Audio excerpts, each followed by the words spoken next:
Noong una, akala ni Alma na ang pagbabago ay kasinliit lang ng tunog ng susi. Hindi iyon ang mismong pagsara ng pinto, hindi rin ang kalansing kapag isinasabit ni Ruben ang keychain sa pako sa tabi ng aparador, kundi ang maingat, halos mapaglarong pag-ikot niya ng susi mula sa labas, kahit nasa loob naman si Alma at naghahain pa lang ng umagang kanin. Dati, isang beses lang iyon ikot, bukas, pasok, tapos na, nitong mga huling linggo, naging dalawa, minsan tatlo. Parang may kinukumpirmang bagay si Ruben sa bawat pagpasok at paglabas, na para bang ang pinto ay hindi na simpleng pinto kundi hangganan ng isang bagay na hindi ipinapangalan. Nang una iyong mapansin ni Alma, wala siyang sinabi. Pinunasan lang niya ang kamay niya sa duster, pinakinggan ang mahinang ugong ng bentilador, at ibinaling sa kawali ang isip. Sa maliit nilang apartment sa ikalawang palapag ng isang luma, pero maayos pang gusali sa Pasig. Mabilis kumalat ang amoy ng bawang kapag ginisa sa mantika, at mas mabilis pang kumapit ang katahimikan kapag may iniiwasang usapan. Pagkakain nila, tinanong siya ni Ruben kung bakit hindi pa rin niya pinapalitan ang ilaw sa may lababo kahit 2 araw na iyong nangingitim ang sindi. Hindi naman galit ang tono nito, pero may kung anong pagkapino na mas nakakapagpahigpit sa dibdib kaysa sigaw. Ilang minuto lang naman yon, Alma, sabi niya. Habang marahang itinutuwid ang manggas ng polo niya. Sa bahay, dapat marunong kang makakita ng dapat ayusin bago pa masira ng tuluyan. Tumango si Alma at sinabing bibili siya mamaya. Sinabi niya iyon kahit alam niyang si Ruben ang may dalang ATM card niya at kailangan pa niyang magpaalam kung sasakay siya ng tricycle hanggang kanto para bumili ng bumbilya. Hindi pa naman dati ganoon. Noong bago silang kasal, halos natatawa pa si Ruben kapag napapabili siya ng mga hindi kailangan mamahaling dish rack, lalagyan ng asukal na may bulaklak, throw pillow, na hindi naman bagay sa sofa. Hayaan mo na, sabi nito noon, kung iyan ang magpapaganda ng umaga mo. Minsan, kapag naaalala ni Alma ang panahong iyon, hindi niya alam kung alin ang mas masakit, ang isipin na nagbago lang si Ruben, o ang pagdudang baka noon pa man ay hindi niya talaga kilala ang lalaking pinili niya, hindi naman biglaan ang lahat. Iyon marahil ang dahilan kung bakit nahirapan siyang tawaging mali ang mga sumunod, ang unang bagay na nawala sa kanya, ay hindi kalayaan kundi ginhawa. Naging mahirap muna ang maliliit, ang tumawag sa atin niyang si Selly nang hindi muna sinasabi kay Ruben, ang magbukas ng bintana sa sala dahil masyadong lantad ang loob, ang sumagot sa text ng lampas 3 minuto, ang magsuot ng bestidang lampas tuhod kapag may pupuntahang handaan. Kapag may sinasabi si Alma, marunong umiti si Ruben sa paraang tila may kabaitan pa ring natitira roon, tapos saka siya magsasalita ng mahina, maayos, parang nagtatama lang ng maling baybay.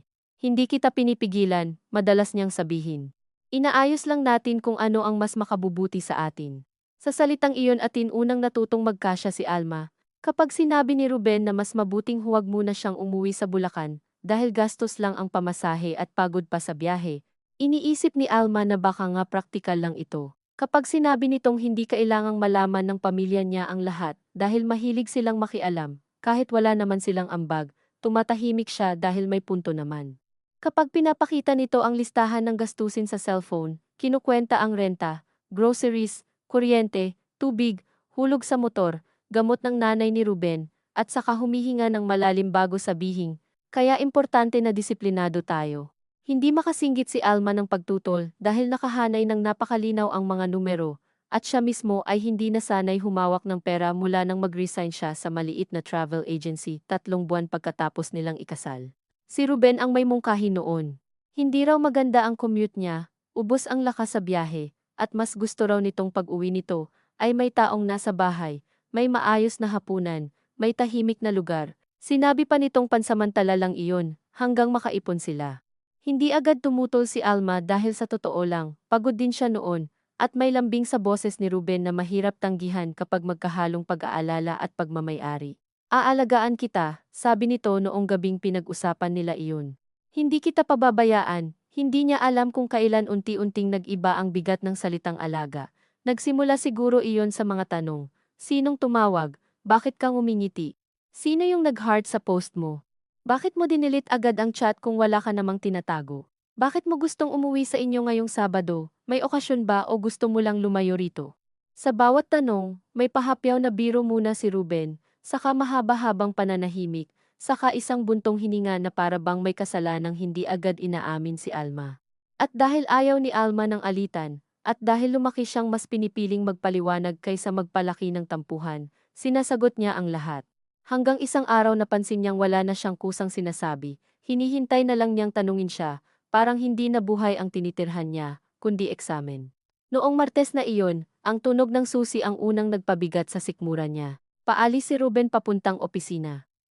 Nakaayos na ang baon nito, pritong galunggong, ensaladang talong, kanin sa stainless na lalagyan. Habang nagsasapatos ito sa may pintuan, may tumunog na notification sa luma niyang telepono na nasa ibabaw ng ref. Napatingin si Ruben, napatingin din si Alma, walang kumilos ng 2 segundo, pero parang humaba iyon sa loob ng bahay na may mahinang tikatik ng orasan sa dingding. Sino? Tanong ni Ruben. Si Sally yata, sagot ni Alma, dahil siya lang naman kadalasang nagtitext ng umaga. Tumayo si Ruben, kinuha ang telepono, tiningnan ang screen, at ibinalik iyon sa ref nang hindi binubuksan. Mamaya mo na sagutin, sabi niya. Kapag ganyang umaga, nawawala isip mo sa ginagawa mo. Pagkatapos noon, isuot man niya ang sapatos o hindi, umikot siya sa lock ng 2 beses bago buksan ang pinto, at nang makalabas na, may isa pang mahinang ikot bago tuluyang bumaba. Hindi agad naintindihan ni Alma kung bakit niya iyon ginagawa. Lumapit siya sa pinto ng dahan-dahan, ipinatong ang palad sa malamig na kahoy, at pilit inalala kung dati na ba talaga iyong ginagawa at ngayon lang niya napansin. Nang subukan niyang pihitin ang doorknob, bumigay naman ito, hindi nakalock. Pero sa sumunod na mga araw, naging mas malinaw ang padron. Kapag aalis si Ruben para bumili sa ibaba, isasara muna nito ang pinto, saka iaabot kay Alma ang utos. Huwag kang lalabas, saglit lang ako. Minsan naman, kapag uuwi ito ng gabi at naaabutan siyang nakabukas ang pinto habang nagwawalis sa may threshold, titigil ito sa harap niya, hindi pa pumapasok, at titingin sa koridor na para bang may mali siyang hangin doon. Ilang beses ko nang sinabi, sabi nito minsan, mahina pero matigas. Hindi kailangang bukas lahat para huminga ang bahay. Sinagot iyon ni Alma ng mainit kasi, pero natuyo ang lalamunan niya bago pa man lumabas ang kasunod na mga salita. Hindi sumigaw si Ruben. Iyon ang isa sa mga dahilan kung bakit hirap si Alma ilagay sa isip niya ang salitang abuso kahit sumasakit na ang kanyang sentido sa kakaiwas. Hindi ito yung mga eksenang napapanood niya noon sa TV habang nagpaplansa ang nanay niya, mga basag na plato, mga pasa, mga kapitbahay na sumisilip. Ang sa kanila ay mas manipis, mas maayos, halos presentably, mahusay magsalita si Ruben, mahusay magpaliwanag. Kung marinig ng iba, baka sabihing istrikto lang, praning lang, o ganoon talaga ang mga lalaki kapag stress sa trabaho. Minsan iyan mismo ang sinasabi ni Alma sa sarili niya. Kapag nagagalit si Ruben dahil may 2 baso pa ring nasa lababo alas 10 ng gabi, iniisip ni Alma na baka nga pagod lang ito. Kapag binubura nito ang pangalan ng isang katrabaho niyang lalaki sa lumang Facebook memory nila, at sinasabing wala namang kwenta itabi ang mga luma, iniisip ni Alma na baka gusto lang nitong iwasan ang hindi pagkakaunawaan. Kapag kinukuha nito ang telepono niya at iniscroll ng walang paalam, natitiyak pa rin niyang wala naman siyang dapat itago. Kaya ang hiya na nararamdaman niya ay para bang sarili niyang pagkukulang, hindi panghihimasok ng iba. Pero may mga pagkakataong sumisilip ang isip niyang mas matalim, kaysa sa gusto niyang aminin. Tulad ng minsang nawalan ng signal ang telepono niya, at hiniram ni Ruben para ayusin raw ang settings. Kinabukasan, napansin ni Alma na naka-log out na ang messenger niya sa isa pang device na ginagamit niyang paminsan-minsan para mag-video call kay Sally. Nang tanungin niya si Ruben kung may ginawa ba ito, tumawa ito ng bahagya at sinabing, "Bakit, may tinatago ka ba sa kapatid mo?" Napahiya si Alma sa paraan ng pagkakatanong, na para bang siya ang nakaisip ng marumi. "Wala," sagot niya. "Kaya nga," sabi ni Ruben, sabay halik ng mabilis sa noo niya. "Ang dami mong iniisip. Ganoon palagi, may hila, may tulak, may maliit na sugat na agad tinatakpan ng kilos na pwedeng magmukhang lambing sa malayong tingin."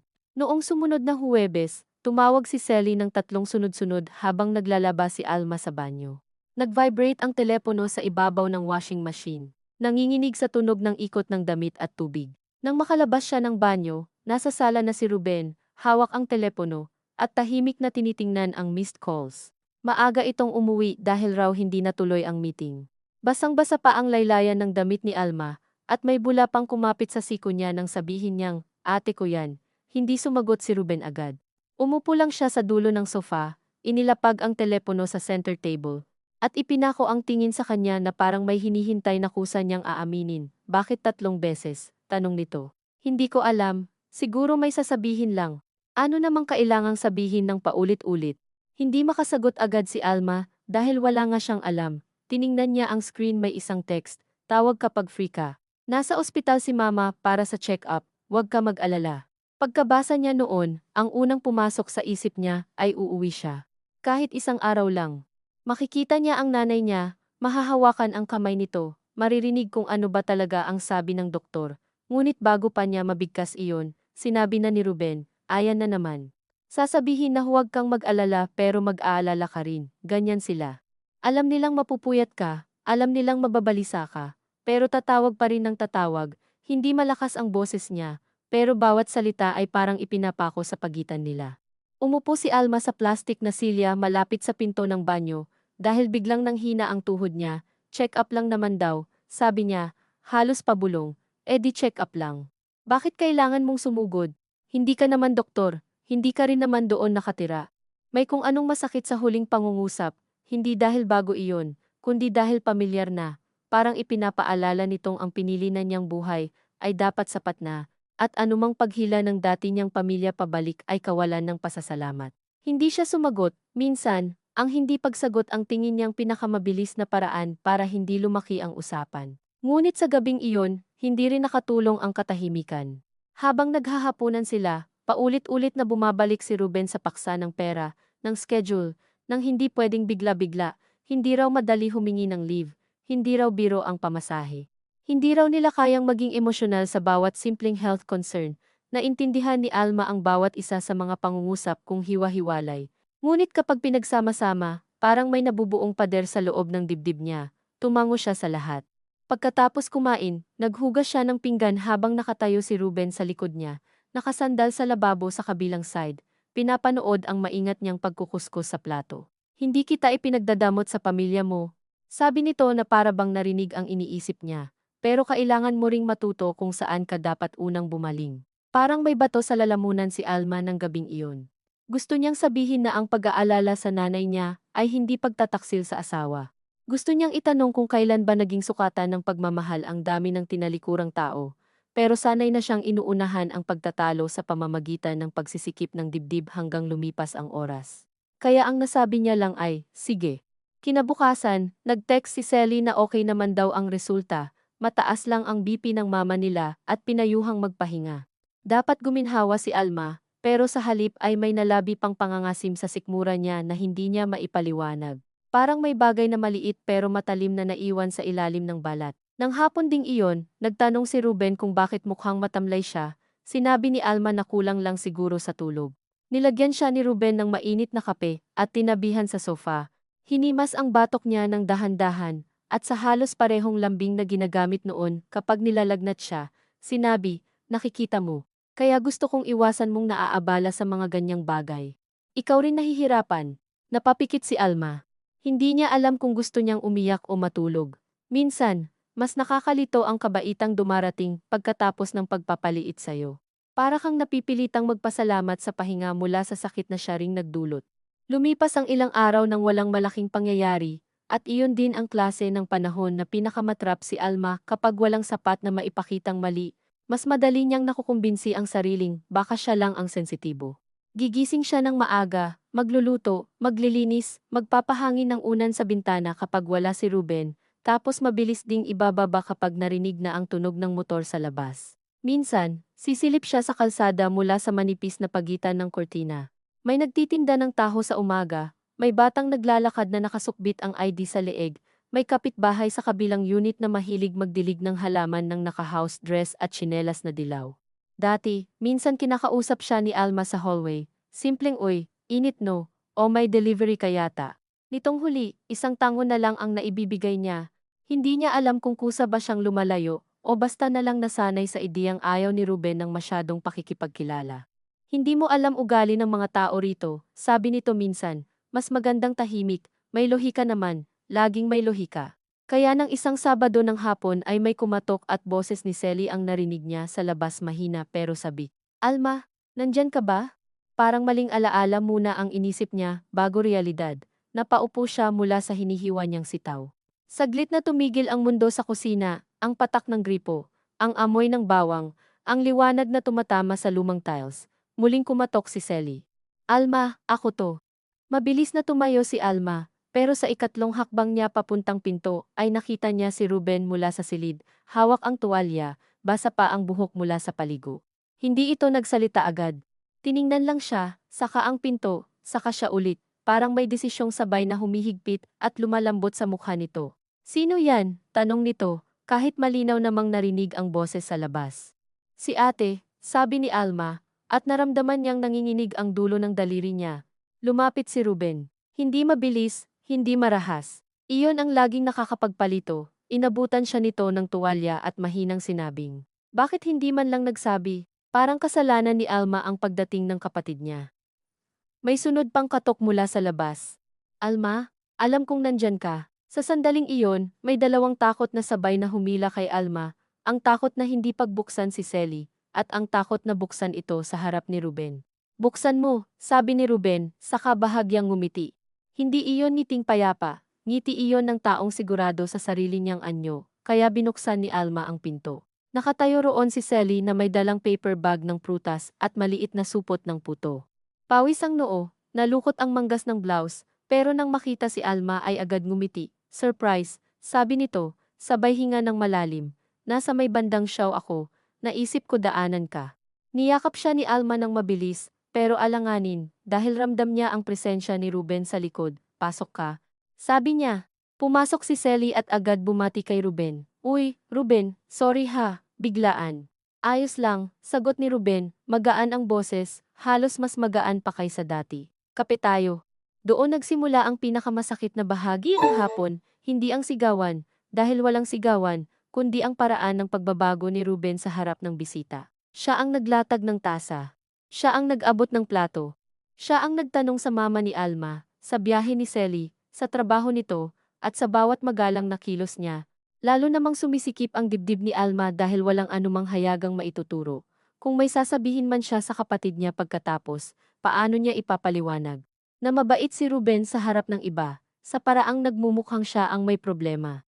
Habang nagkakape sila, pilit kinukwento ni Selly ang check-up ng mama nila, ang bagong nakuhang raket ng pamangkin nila, ang balitang may ibebentang lupa ang tiyuhin nila sa kabilang barangay. Sumisingit si Alma ng maikling sagot, pero bawat pangungusap niya ay parang dumadaan muna sa tingin ni Ruben bago tuluyang makalabas. Nang tanungin siya ni Selly kung makakauwi ba siya sa susunod na linggo, dahil may maliit na salu-salo sa kaarawan ng mama nila, bahagyang huminto ang paghalo ni Ruben sa kape nito. Hindi naman malaking kilos, pero nakita iyon ni Alma. Tingnan natin, sabi niya agad, masyadong mabilis, depende sa schedule. Kahit Sunday lang, sabi ni Selly, nakangiti pa rin pero may pagsusuri na sa tingin. Miss ka na ni Mama. Mabigat ang biyahe, sabi ni Ruben, mahinahon, tapos marami ring kailangang asikasuhin dito. Ah, oo naman, mabilis na sagot ni Selly, sinasabi ko lang. Ngumiti pa rin siya, pero mula noon naging mas maingat ang bawat salita niya. Alam iyon ni Alma, dahil kapatid niya ito, kilala niya ang bahagyang pagnipis ng tinig ni Selly kapag nakikiramdam. Nang magpaalam si Selly makalipas ang halos 1 oras, inabot niya ang kamay ni Alma ng mas matagal kaysa dati. Text ka ha, sabi nito. Kahit mamaya. Oo, sagot ni Alma. Sa may pinto, biglang hinawakan ni Selly ang siko niya at tiningnan siya ng diretsyo. Alma, okay ka lang? Simpleng tanong, maikli, halos pabulong. Ngunit sa loob ni Alma, para iyong paghipo sa bagay na matagal na niyang pilit hindi ginagalaw. Naroon si Ruben, 3 hakbang ang layo, nakasandal sa dingding, tila abala sa pag-aayos ng tsinelas. Oo naman, sabi ni Alma, at ngumiti siya sa paraan ng mga taong sanay, nang magsinungaling para mapanatili ang kapayapaan ng iba. Tumango si Selly, ngunit hindi kumbinsido, umalis ito na may kaunting pag-aalangan sa likod ng bawat hakbang. Pagkasara ng pinto, saglit na wala ni isa sa kanilang nagsalita, narinig ni Alma ang paglayo ng yapak ni Selly sa hallway, ang pag-ugong ng elevator na luma, ang isang batang tumatawa sa ibaba. Pagkatapos noon, sakalang nagsalita si Ruben. Anong ibig sabihin noon? Tanong niya. Nakaharap na siya ngayon kay Alma, wala na ang magaan na boses na gamit kanina, pero wala ring sigaw. Ano, yung tinginan ninyo, yung paghawak sa iyo. Yung parang may lihim kayong usapan kahit nasa harap ako. Wala, sabi ni Alma, At iyon ang totoo at hindi totoo ng sabay. Nag-aalala lang siya, bakit siya mag-aalala? Hindi agad nakasagot si Alma, dahil bakit nga ba? Dahil matagal na siyang bihirang umuwi. Dahil hindi na siya makatawag ng matagal. Dahil sa tuwing magka-video call sila ay laging may dahilan si Alma para paikliin. Dahil may mga bagay na kahit hindi sinasabi, nakakakita ng hugis ang mga taong nagmamahal sayo. Ewan ko, sabi niya sa huli, ate ko siya. Napangiti si Ruben, pero hindi iyon tuwa. Hindi ko gusto ang ganyang klaseng pakikialam. Hindi siya nakikialam. Talaga? Lumapit ito ng isa pang hakbang. Bakit kailangan niya pang biglain ka rito? Para tingnan kung kumusta ka. Para alamin kung anong nangyayari sa bahay ko. Napapitlag si Alma sa huling salita. Bahay ko, hindi nila, hindi atin. Maliit lang ang pagkakaiba sa pandinig, pero parang may biglang nagbago sa lakas ng hangin sa loob ng sala. Hindi niya sinabi yon, mahina niyang sagot, hindi na kailangang sabihin. Umiwas ng tingin si Alma, hindi siya sanay tumitig ng matagal kapag alam niyang wala siyang panalong makukuha. Ngunit hinawakan ni Ruben ang baba niya, hindi marahas, sapat lang para mapatingala siya. Tumingin ka sa akin kapag kinakausap kita, narinig niya ang sariling hininga, manipis. Nakatingin si Ruben sa kanya na parang hindi asawa, kundi testigo na kailangang itama ang salaysay. May sinasabi ka ba sa kanila tungkol sa akin? Tanong nito. Wala. Sigurado ka? Oo. Kasi kung meron, sabihin mo na ngayon. Ayokong pinalalabas akong masama, dahil lang hindi ko pinapayagan ang lahat ng gusto mo. Ang salitang pinapayagan ang nagdulot ng kung anong paglamig sa likod ni Alma. Gusto niyang umurong, pero nasa dingding na ang likod niya. Hindi naman siya sinasaktan, hindi siya sinisigawan. Ngunit sa pagitan ng kamay nitong nakahawak sa baba niya, at ng maingat, halos malamig na paraan ng pagtatanong, unti-unti niyang naramdaman ang isang bagay na matagal nang nakapulupot sa mga araw niya. Ang takot na magkamali ng salita. Wala akong sinasabi, ulit niya, at napahiya siya sa tunog ng sariling boses parang batang pinagtatapat sa bagay na hindi naman ginawa. Binitiwan ni Ruben ang mukha niya. Tumingin ito sa pinto, saka sa paper bag ng prutas na iniwan ni Sally sa mesa. Hindi mo kailangang sabihin, ani nito. Nakikita ko naman kung paano ka tumingin kapag kasama mo sila. Para kang ibang tao. Hindi alam ni Alma kung paano sasagutin iyon, dahil may bahagi ng sinabi nito ang totoo. Ibang tao nga ba siya kapag kasama ang pamilya niya? O mas siya mismo, o baka iyon ang dahilan kung bakit lalong humihigpit ang hawak ni Ruben sa paligid ng buhay niya, dahil may bersyon siya roon na hindi umaasa sa pahintulot nito. Tahimik siyang yumuko para kunin ang mga tasa, pero bago niya mahawakan ang tray, pinigil siya ni Ruben sa pamamagitan lang ng isa pang pangungusap. Mula ngayon, ayokong may dumarating dito nang hindi ko alam. Hindi utos ang tono. Mas masahol, dahil tunog patakaran, sabihin mo sa kapatid mo. Hindi ito tambayan. Napakagat si Alma sa loob ng pisngi niya. Gusto niyang ipagtanggol si Sally, sabihin na minsan lang naman, na nagmalasakit lang, na normal lang sa pamilya ang dumalaw. Ngunit ang buong katawan niya ay nakatutok na sa mas lumang reflex, pahupain muna. Sige, sabi niya. Napikit si Ruben. Huminga ng malalim, at nang muling magmulat ay mas maamo na ang mukha. Ayokong umaabot tayo sa ganito, sabi niya. Alam mo naman kung bakit ko ginagawa to. Kapag hinayaan nating lahat ng tao na pumasok sa buhay natin, mawawala tayo sa ayos. Tumulong pa itong ligpitin ang mesa pagkatapos, at iyon marahil ang pinakamasalimuot sa lahat. Pinagsama niya sa iisang hapon ang paninikip at pag-aayos ng pinggan, ang utos at ang pag-abot ng basahan, ang takot at ang paghaplos sa balikat niya, habang naglalakad ito papuntang kusina. Kinagabihan, bago matulog, niyakap siya ni Ruben mula sa likod at ibinaon ang mukha sa buhok niya. Huwag mo kong pinagmumukhang kalaban, Alma, bulong nito. Gusto niyang sabihin na hindi siya ang gumagawa noon. Gusto niyang sabihin na hindi niya na alam kung sino ba sa kanila ang unti-unting binubura. Ngunit hindi niya ginawa. Humiga lang siya ng tuwid, nakatingin sa kisame na may manipis na bitak malapit sa ilaw, at pinakinggan ang sariling tibok hanggang sa makatulog siya sa pagod ng katahimikan. Pagkatapos ng pagbisita ni Sally, naging mas maingat si Ruben sa mga oras niya. Hindi naman niya sinabi iyon ng lantaran, wala ring bagong eksenang dramatiko. Sa halip, may mga maliliit na pag-aayos. Inilipat nito ang charger ng telepono ni Alma sa kwarto para raw hindi nakakalat. Nagsimulang ito na ang sumagot sa intercom kapag may delivery o may naghahanap. Minsan, kapag may tawag si Sally, sasabihin nitong mamaya na, kumakain tayo, o kaya pahinga ka muna, sasakit na naman ulo mo sa mga problema nila. Kapag magta-type si Alma ng reply, Laging may presensya si Ruben sa paligid nagwawalis kunwari, nag-aayos ng drawer, o basta nakaupo sa tapat, at tahimik na nakatingin sa TV nang mababa ang volume. Hindi tuwirang pagbabawal ang pinakamabisang hawla, natuklasan ni Alma, minsan ang sapat na ay ang palaging paalala na may mata. At dahil ang katawan ay natutong umiwas sa tensyon, bago pa iyon tuluyang tumigas, mas mabilis nang mag-type si Alma ng maiikling sagot, "Mamaya na lang ate, busy lang, okay ako. Huwag ka mag-alala." Isang gabi, habang nasa banyo si Ruben, naglakas loob si Alma na tawagan si Selly. Mahina lang ang boses niya, halos kasinlaki lang ng singaw mula sa gripo. "Ate," sabi niya, "kumusta si mama?" Sa kabilang linya, ilang segundo ring walang salita, saka nagsalita si Selly ng dahan-dahan, na parang ayaw siyang takutin. "Okay naman, ikaw ba?" Napatigil si Alma. Napaka-generic ng tanong, pero biglang napakabigat sagutin. "Okay lang," sabi niya agad, "busy lang." Hindi niya alam kung narinig ni Selly ang pagkamadali sa boses niya. "Alma," sabi nito pagkatapos ng sandali, "kung may gusto kang sabihin, makikinig lang ako." Napaupo si Alma sa gilid ng timba, basa ang tiles sa paa niya. Sa labas, naririnig niya ang galaw ni Ruben pagbukas ng cabinet, yabag sa kwarto, walang oras, walang ligtas na espasyo para sa mahahabang katotohanan. "Wala naman," sabi niya. "Na-miss ko lang kayo." Tahimik si Selly ng isang saglit na higit na masakit kaysa pang-uusisa. "Miss ka rin namin," sagot nito, "basta tawag ka lang."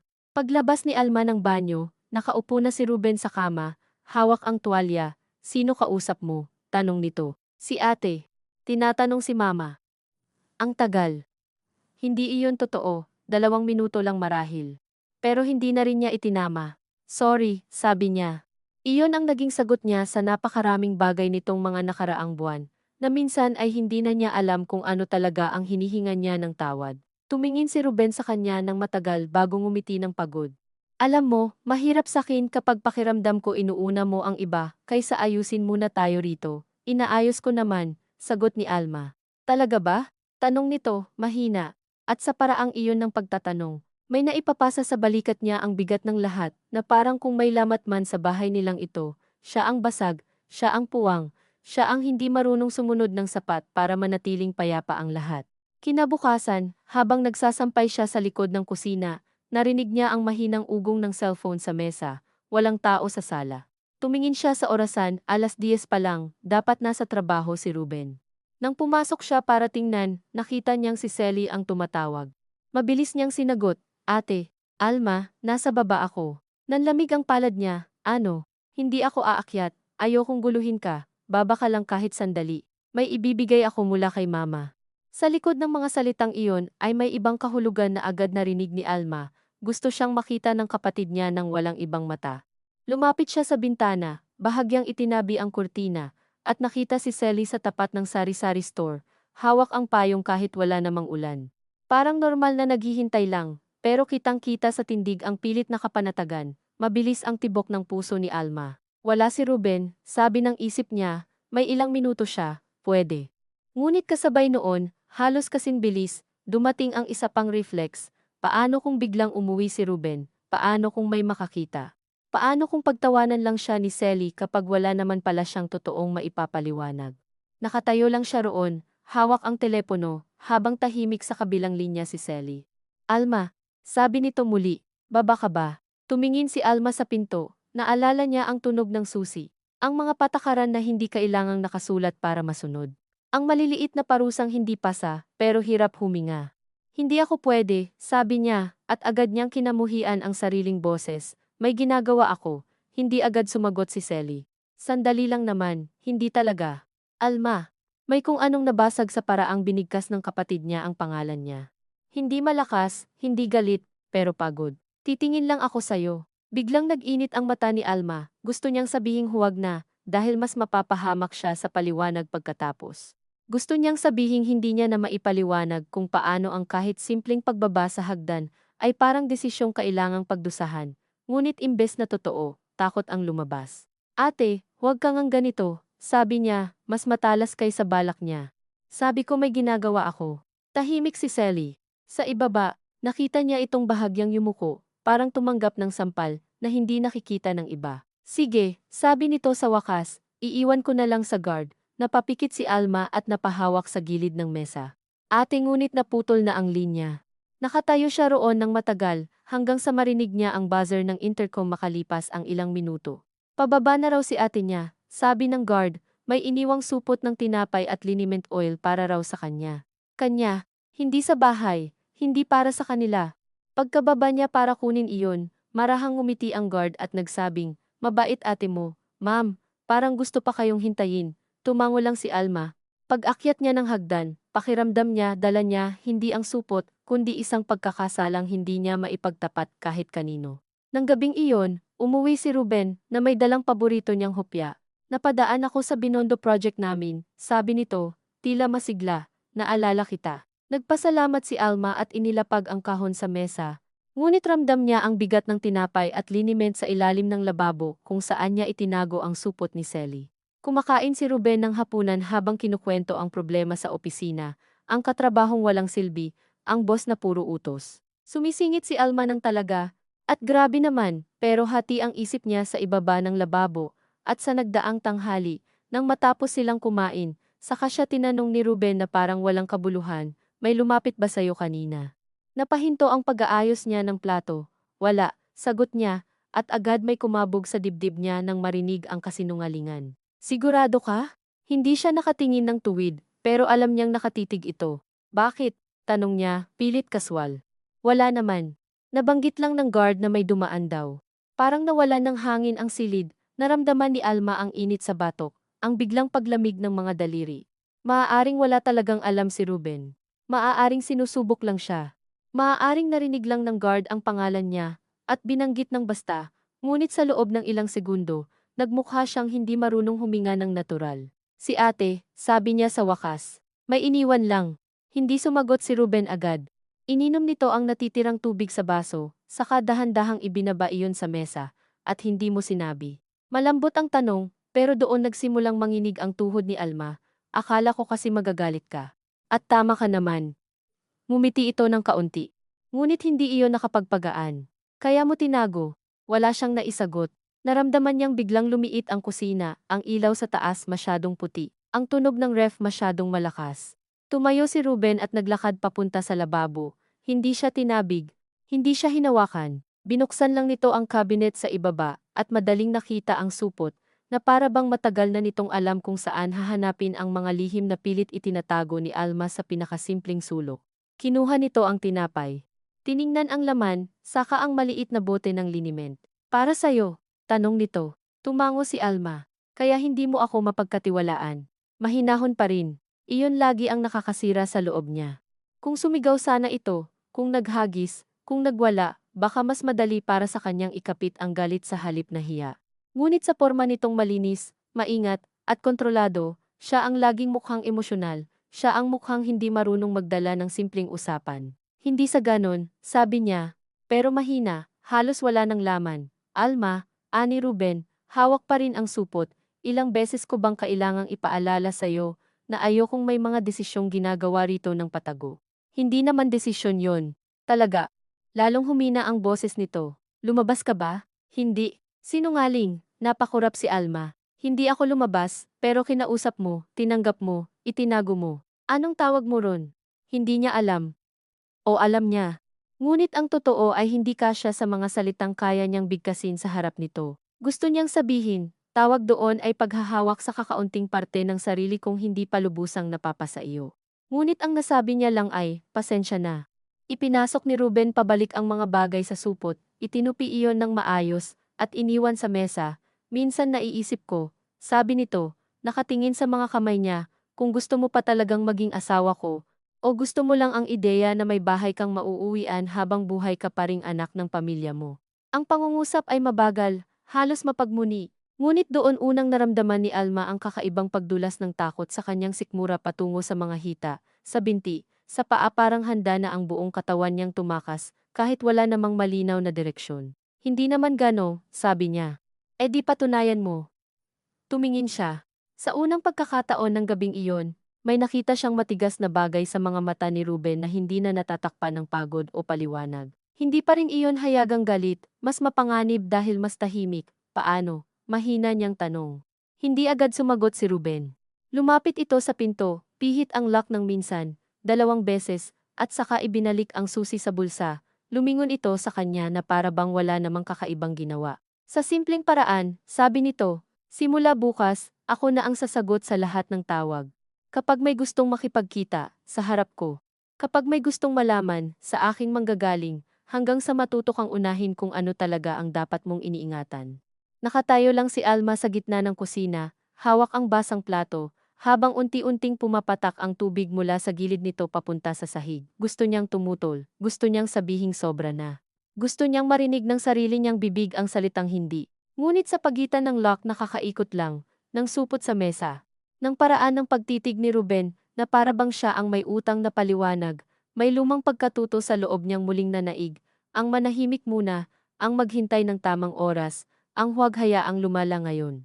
At habang pinupunasan niya ang kamay niya sa tuwalya at naririnig ang sariling hiningang wala sa ayos, saka lang niya tuluyang naunawaan na ang mga pagbabagong dati kasing liit ng tunog ng susi, ay matagal nang hindi maliit, at ang bahay na buong tiyaga niyang pinananatiling maayos ay may kung anong dahan-dahang sumasara sa paligid niya, hindi sa isang malakas na bagsak kundi sa maingat, paulit-ulit, halos mapagmahal na pag-ikot ng kandado na gabi-gabi niyang naririnig at gabi-gabi ring pilit ipinagpapaliban ang tunay na kahulugan. Kinabukasan, mas maaga pang nagising si Alma kaysa dati, na para bang may mababawi siya kung mauuna niyang abutan ang umaga, bago pa ito mapangalanan ng iba. Madilim pa ang kusina nang isa lang niya ang kanin at magpainit ng tubig para sa kape. Sa ganoong oras, ang apartment ay may anyong hindi pa pag-aari ng kahit sino, walang utos, walang tanong, wala pang mga tinging kailangang hulaan. Ngunit nang marinig niya ang mahinang langit-ngit ng kama sa silid at ang tunog ng tsinelas ni Ruben sa sahig, mabilis ding bumalik sa dati ang lahat. Hindi niya alam kung ang kaba ay nagmumula sa mga sinabi nito kagabi o sa paraan ng pagkakasabi mahinahon. Malinaw, parang desisyong matagal nang hinubog at ngayon lang inilatag sa ibabaw ng mesa. Nang lumabas si Ruben, nakaayos na ang almusal, nakaplansa na ang polo, at nasa gilid na ng lababo ang mug na paborito nito. Tiningnan lang ni Ruben ang mesa, saka lumapit upang halikan siya sa noo ng sandali, kung may ibang makakakita. Iisipin nitong maingat na asawa, kung siya mismo ang tatanungin noong unang taon ng kasal nila, baka iyon din ang sasabihin niya. Ngunit habang inilalapag niya ang pritong itlog sa plato, hindi siya makatingin ng diretsyo. Galit ka pa? Tanong ni Ruben, at sa pagkakasabi nito ng para bang nagkaroon ng puwang ang nangyari kagabi para magmukhang simpleng tampuhan na maaaring lampasan sa almusal. Hindi, sagot ni Alma, totoo iyon sa paraang hindi nakakaaliw. Hindi galit ang namamayani sa kanya kundi pagod na hindi pa niya lubos maangkin dahil wala pa naman siyang pisikal na ginawa buong magdamag kundi humiga at makinig sa tunog ng lock tuwing iikot sa isip niya. Umupo si Ruben at nagsimulang kumain. Ilang subo rin ang lumipas bago ito nagsalita muli. Ibigay mo muna sa akin ang phone mo. Parang kutsarang nahulog sa loob ng dibdib ni Alma ang sinabi nito, walang malakas na tunog sa labas, pero may biglang pag-uga sa loob, hindi siya agad gumalaw. Nasa ibabaw ng ref ang telepono, katabi ng lumang lalagyan ng asukal. Bakit? Tanong niya, at ikinagulat pa niya na lumabas iyon ng buo, hindi pa urong, hindi pa hingi ng tawad. Hindi sumimangot si Ruben. Pinunasan lang nito ang bibig ng tissue, inilapag ang kutsara, at tumingin sa kanya nang may pagod na tila siya pa ang nagpapahirap sa umaga. Napag-usapan na natin, to, sabi nito. Ayaw kong kailanganin pang ulit-ulitin ang mga simpleng bagay. Simple, noon pa man, marunong nang magmukhang makatwiran ang mga hinihingi ni Ruben sa pamamagitan lang ng pagpili ng tamang salita. Naglakad si Alma papunta sa ref, kinuha ang telepono, at saglit iyong kinapitan ng mahigpit bago iniabot. Hindi niya alam kung ano ang hinihintay niya na bigla siyang umatras. Nasabihing hindi pwede, na itanong man lang nito ng mas mahinahon. Ngunit walang nangyari. Inabot iyon ni Ruben sa parehong paraan ng pagkuha nito ng asin o remote, parang gamit sa bahay, na dapat lamang nasa tamang kamay. Kung may tatawag, sasagutin ko, sabi nito, kung gusto mong tumawag, sabihin mo sa akin, para malinaw. Para wala ng pagtataguan. Pagkasabi nito ay isinilid nito ang telepono sa bulsa ng slacks, na isusuot niya sa opisina. Doon unang naramdaman ni Alma ang isang kakaibang pagkalayo sa loob ng sariling umaga, na para bang may bahagi sa kanya ang sabay na umalis kasama ng telepono. Hindi dahil iyon lang ang paraan niyang makausap ang iba kundi dahil sa simpleng bagay na iyon nakasalalay ang huling pakiramdam na may maliit pa siyang galaw na hindi kailangang ipaalam. Hindi siya umiyak. Hindi siya nagsalita. Nagsalok lang siya ng kanin para sa sarili niyang hindi na niya naman gaanong makakain. Nang paalis na si Ruben, tumigil ito sa pintuan at nilingon siya. Huwag mo ko tingnan ng ganyan, sabi nito, halos mahinahon pa rin. Hindi alam ni Alma kung paano niya ito tinitingnan. Siguro sa paraang nakalimutan na niyang ayusin, siguro sa paraang may natitira pang tanong. Ginagawa ko to para tumigil na yang mga gulo. Ikaw rin mahihirapan kapag hindi tayo marunong maglagay ng hangganan. Tumango siya, hindi bilang pagsang-ayon kundi dahil iyon na ang naging pinakamaikling daan palabas ng usapan. Paglabas ni Ruben, narinig niya ang pamilyar na ikot ng susi. Isa, dalawa. Ngunit may ikatlo pa bago ito tuluyang bumaba ng hagdan. Nakatayo si Alma sa kusina at pinakinggan ang katahimikan pagkatapos noon. Paglapit niya sa pinto, sinubukan niya ang doorknob. Hindi ito bumukas. Dahan-dahan muna niyang pinihit, saka mas madiin, pagkatapos ay parehong kamay na, wala kapatras siya, hindi dahil hindi pa niya inaasahan kundi dahil may maliit na bahagi sa kanya na umaasang hindi pa darating ang araw na kailangang kumpirmahin ng sariling kamay ang dati hinala pa lang. Nakatayo siya roon ng ilang sandali, nakatingin sa pinto na para bang may ibang makikita kung tititigan niya ng sapat, wala namang drama sa paligid. Umaandar pa rin ang ref. Nasa lababo pa rin ang dalawang mug.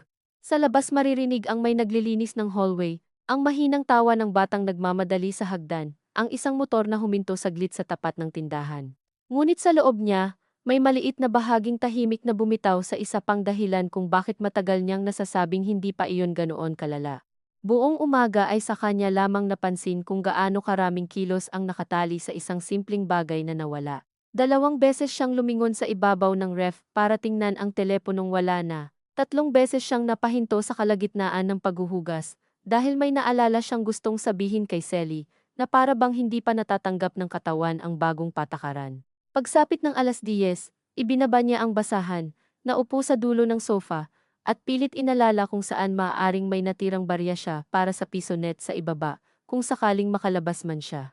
Nang maalala niyang nakalok ang pinto mula sa labas, napangiti siya ng mapait sa sarili, hindi naman siya mukhang bihag. Walang bakal sa bintana, walang tali sa kamay. May kanin sa bigasan, may pagkain sa ref, may bentilador, may sabon, may maayos na kutson. Kung titingnan mula sa malayo, baka sabihin pang maalaga ang buhay niya. Ngunit may kabawasan sa hangin kapag alam mong hindi ka maaaring magpasya sa pinakasimpleng pagkilos ng walang susi. Tinangka niyang gawing normal ang umaga sa pamamagitan ng paglilinis ng mas maigi kaysa dati. Inayos niya ang mga lalagyan sa cabinet, pinunasan ang ibabaw ng ref, pinagdikit ang mga hindi pantay na hanger sa aparador. Sa bawat maliit na gawain, sinusubukan niyang manatili sa isang bersyon ng sarili na marunong umandar kahit walang kumpas mula sa iba. Ngunit makailang ulit din na bigla siyang natitigilan, lalong-lalo na kapag nakikita niya ang sarili sa salamin ng aparador o sa itim na screen ng TV. May pagbabago sa mukha niya na hindi niya maipaliwanag ng buo. Hindi naman siya namayat ng husto. Hindi rin siya pasa o sugatan. Ngunit may kung anong mas maingat sa paligid ng mga mata niya, parang lagi nang may inuunahan. Bago magtanghali, narinig niya ang buzzer ng intercom. Napapitlag siya at automatikong lumingon sa teleponong wala sa ref. Pumunta siya sa may pader kung saan nakasabit ang lumang handset ng intercom at tumigil ang kamay niya bago pa mahawakan iyon. Naalala niya ang sinabi ni Ruben, ako na ang sasagot sa lahat ng tawag. Hindi niya alam kung pati iyon ba ay kasama roon o telepono lang. Saglit siyang naghintay, umaasang hihinto, ngunit muli itong tumunog. Sa pangatlong beses, sinagot niya, mababaw ang hininga. Hello, ma'am, may package po kayo, sabi ng guard sa ibaba. Baka pwedeng pababa. Kumapit si Alma sa handset. Pwede po paakyat? Tanong niya, kahit alam niyang bihira nilang gawin iyon kapag COD o kailangang pirmahan. Wala po kasi yung rider, iniwan lang sa table. Kayo na lang po sana. Tumingin siya sa pinto. Napatingin muli sa deadbolt na hindi naman niya nakikita pero ramdam. Sandali po, sabi niya, kahit wala naman siyang paraan. Pagkababa ng handset, hindi siya gumalaw agad. Hindi niya alam kung ano ang mas nakakahiya. Ang sabihin sa guard na hindi siya makababa o ang walang imik na hayaan ang package sa ibaba, na parang wala siyang pakialam. Sa huli, tumawag siya ulit at sinabing mamaya na lang kukunin ng asawa niya. Sige po, sagot ng guard, simpleng-simple, wala namang tanong. Ngunit pagkabitaw niya sa handset ay para siyang nabawasan ng balat. Ang mga ordinaryong bagay na dati hindi niya iniisip ay isa-isang nagkakaroon ng matalim na gilid. Pagsapit ng hapon, umuwi si Ruben na may hindi pangkaraniwang aga. Hawak nito ang maliit na parcel at ang telepono niya.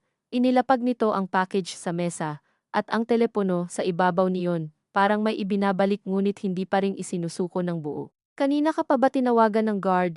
Tanong nito habang naghuhubad ng sapatos. Nag-intercom, sagot ni Alma. At? Sabi ko kukunin mo na lang. Tumango si Ruben. Mabuti. Binuksan nito ang package mga kitchen towels na in-order pala niya ilang linggo nang nakalipas, noong maluwag-luwag pa ang usapan nila tungkol sa maliliit na bibilhin para sa bahay. Tiningnan niya ang mga iyon ng may kakaibang layo, na para bang galing sa buhay ng ibang tao ang padala. Heto, sabi ni Ruben, iniabot sa kanya ang telepono. Inabot ni Alma iyon ng dahan-dahan, ngunit bago pa niya mapindot ang screen ay sinabi nitong, dito lang muna, huwag mo munang dalhin sa silid. Doon niya napagtanto na hindi pala iyon ibinabalik sa kanya bilang sa kanya, ibinibigay lamang bilang bagay na pansamantalang maaari niyang gamitin sa loob ng sakop na gusto nito. Umupo si Ruben sa sofa at binuksan ang TV. Nakatayo si Alma malapit sa mesa. Hawak ang telepono na parang bagay na hindi niya alam kung paano galawin sa tamang paraan. May ilang missed calls mula kay Sally, walang text, hindi niya alam kung sasagutin niya agad. Ramdam niya ang presensya ni Ruben sa likod ng liwanag mula sa TV, ang hindi pagtingin nito na mas mga bigat pa minsan kaysa tuwirang pagmasid. Tawagan mo na kung gusto mo, sabi nito pagkalipas ng ilang segundo. Nandito naman ako, parang kabaitan ang alok, kung hindi alam ang anyo ng presyo. Naupo siya sa isang upuan sa dining table, hindi malayo, hindi malapit, at pinindot ang pangalan ni Sally. 2 ring lang, sumagot agad ito. Alma, sabi ng boses ng kapatid niya, may kagyat na pag-aalala na agad nitong sinubukang pigilan. Ate, sagot niya, nandito ka na naman ba? Hindi. Nasa trabaho ako, tumatawag lang ako. May bahagyang katahimikan sa linya. Marahil naghihintay si Sally ng ibang pinto sa loob ng boses ni Alma, isang senyas, isang bitak, kahit isa. Ngunit naroon si Ruben, tahimik na nanonood ng TV na mahina ang volume, at ramdam ni Alma na bawat paghinga niya ay parang may kasamang saksi. Okay ka lang ba? Tanong ni Sally. Napatingin si Alma sa sahig. Okay lang, sabi niya, busy lang talaga nitong mga araw. Hindi ka man lang makasagot minsan, maraming ginagawa rito. Alma, ang paraan ng pagsabi ng kapatid niya sa pangalan niya ay hindi nagtutulak, hindi nanggigipit, pero mahirap tanggihan dahil galing sa mas lumang anyo ng pag-alam. Kung ayaw mong magsalita ngayon, hindi kita pipilitin. Gusto ko lang marinig na ikaw yan. May kirot na dumaan sa ilalim ng mga mata ni Alma. Naalala niya bigla ang lumang bahay nila sa Bulacan, ang gawing nakaupo sila ni Sally sa may hagdan sa likod kapag brown out, magkatabi lang, walang kailangang itama sa kilos ng isa't isa. Ako to, sabi niya, at hindi niya alam kung bakit sa simpleng pangungusap na iyon ay muntik na siyang mawasak. Sa kabilang dulo, huminga si Silly ng mahina. Sige, sabi nito. Tawag ka ulit kapag pwede ka nang magsalita ng maayos. Naisa nang sabihin ni Alma na pwedeng-pwede naman siyang magsalita, na wala namang pumipigil sa bibig niya. Ngunit alam niyang hindi iyon ang ibig sabihin. Sige, sagot niya, at pagkaputol ng tawag ay inilapag niya ang telepono sa mesa, na parang masusunog kung hahawakan pa ng matagal. Ano sabi? Tanong ni Ruben na hindi pa rin tumitingin sa kanya. Wala. Nangangamusta lang. At? Wala naman. Patay ang tunog ng TV sa pandinig niya.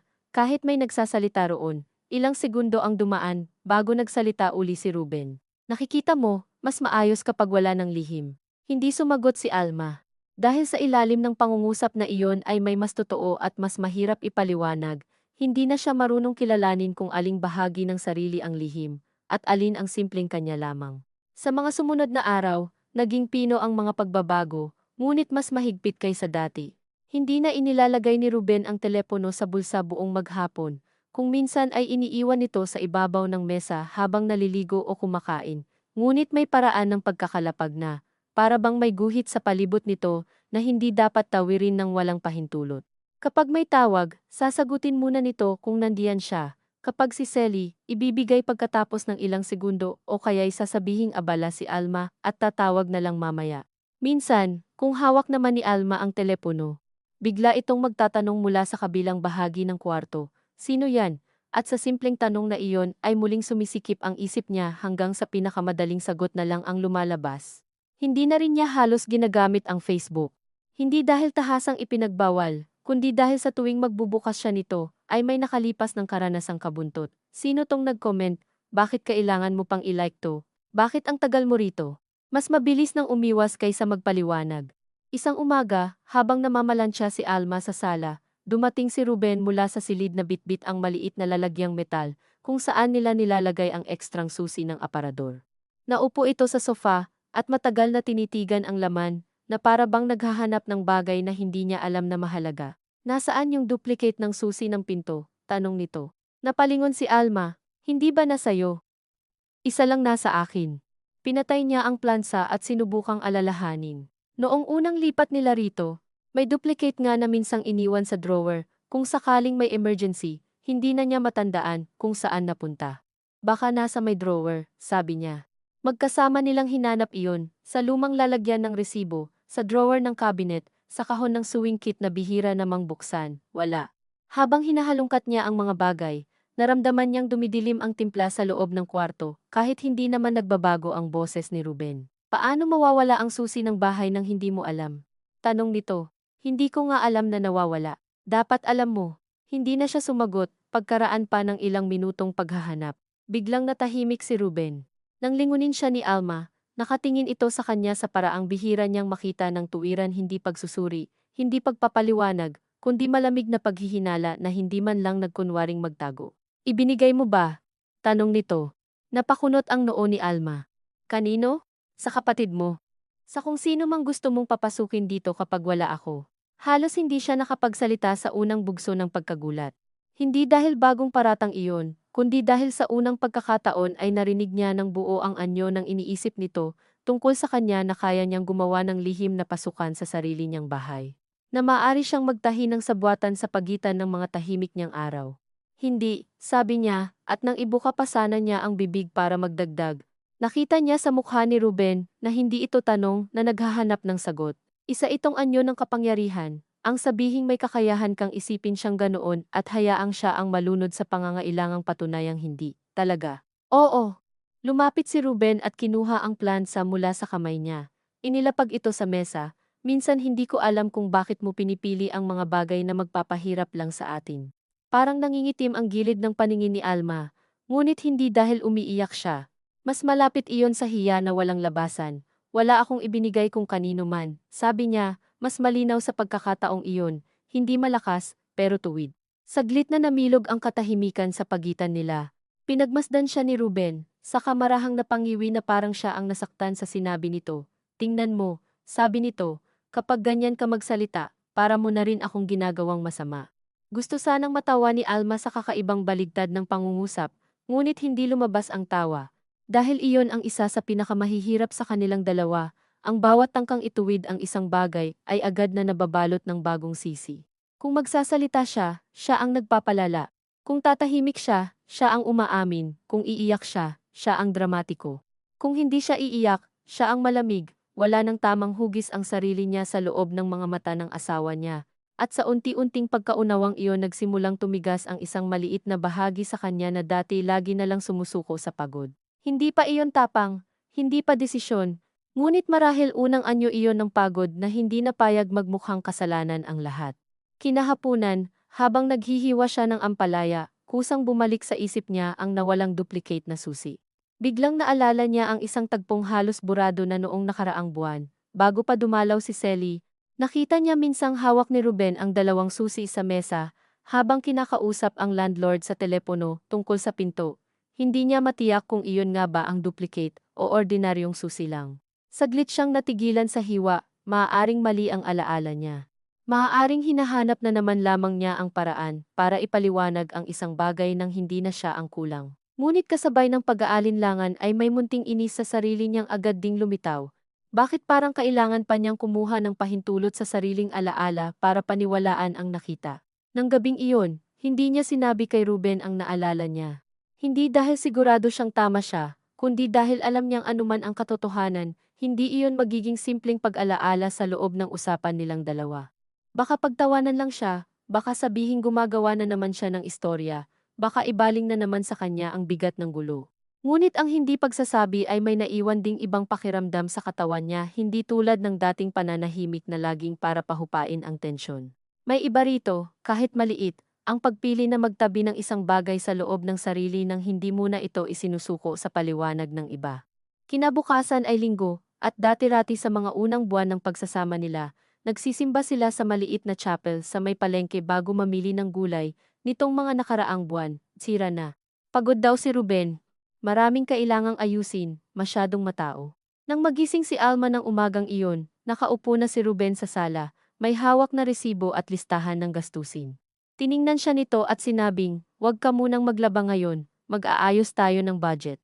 Hindi naman pakiusap ang tono, kaya umupo siya sa tapat nito. Sa loob ng halos isang oras, isa-isa nitong inilatag ang mga numero renta, groceries, hulog, gamot, internet, padala sa nanay nito, kung magkano raw ang nasasayang kapag hindi maingat sa konsumo ng kuryente. Hindi bago sa kanya ang mga usapang ganito, ngunit ngayon ay may kakaibang diin sa bawat sentimo, na para bang may sinusukat pa bukod sa pera.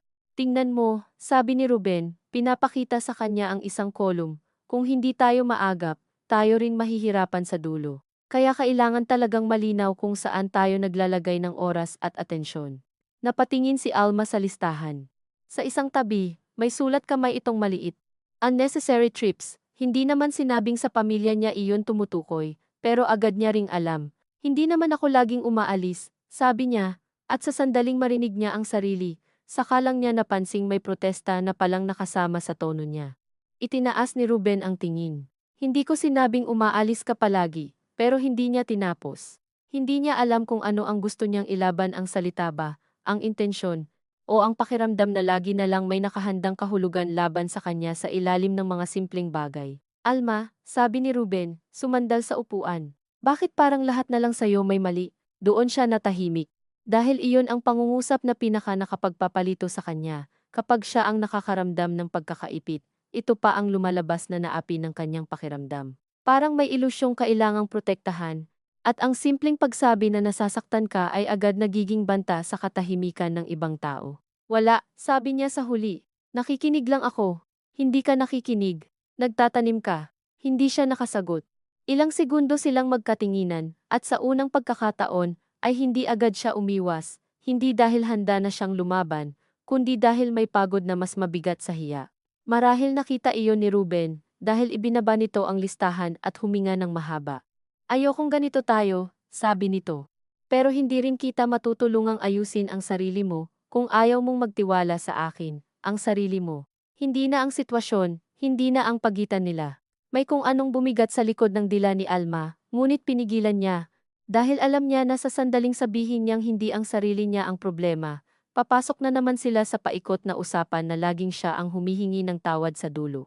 Pagkatapos ng tanghalian, humiga si Ruben sa silid at iniwang bukas ang pinto. Nasa kusina si Alma, nagpapakulo ng sabaw, nang marinig niya ang mahinang vibrate ng telepono sa mesa. Lumapit siya at nakita ang pangalan ni Sally. Natulog si Ruben ngunit hindi mahimbing. Alam niya iyon sa paraan ng paggalaw nito sa kama kapag may tunog sa sala. Tinitigan niya ang screen hanggang sa mamatay ang ilaw. Maya-maya, may pumasok na text, "Kumusta ka?" Sagot ka kahit isang salita lang. Hawak ni Alma ang telepono at matagal na nakatayo roon. Maaari siyang mag-reply ng okay. Maaari niyang sabihing huwag nang tumawag muna. Maaari niyang sabihin ang totoo o ang isang piraso man lang nito. Ngunit sa bawat naiisip niya, may kasunod agad na eksenang maaaring mangyari kapag nakita ni Ruben. Hindi dahil sigurado siyang sisilipin nito ang phone, kundi dahil naging bahagi na ng katawan niya ang pag-unang isipin ang posibleng galit nito bago pa man ang sarili niyang pangangailangan.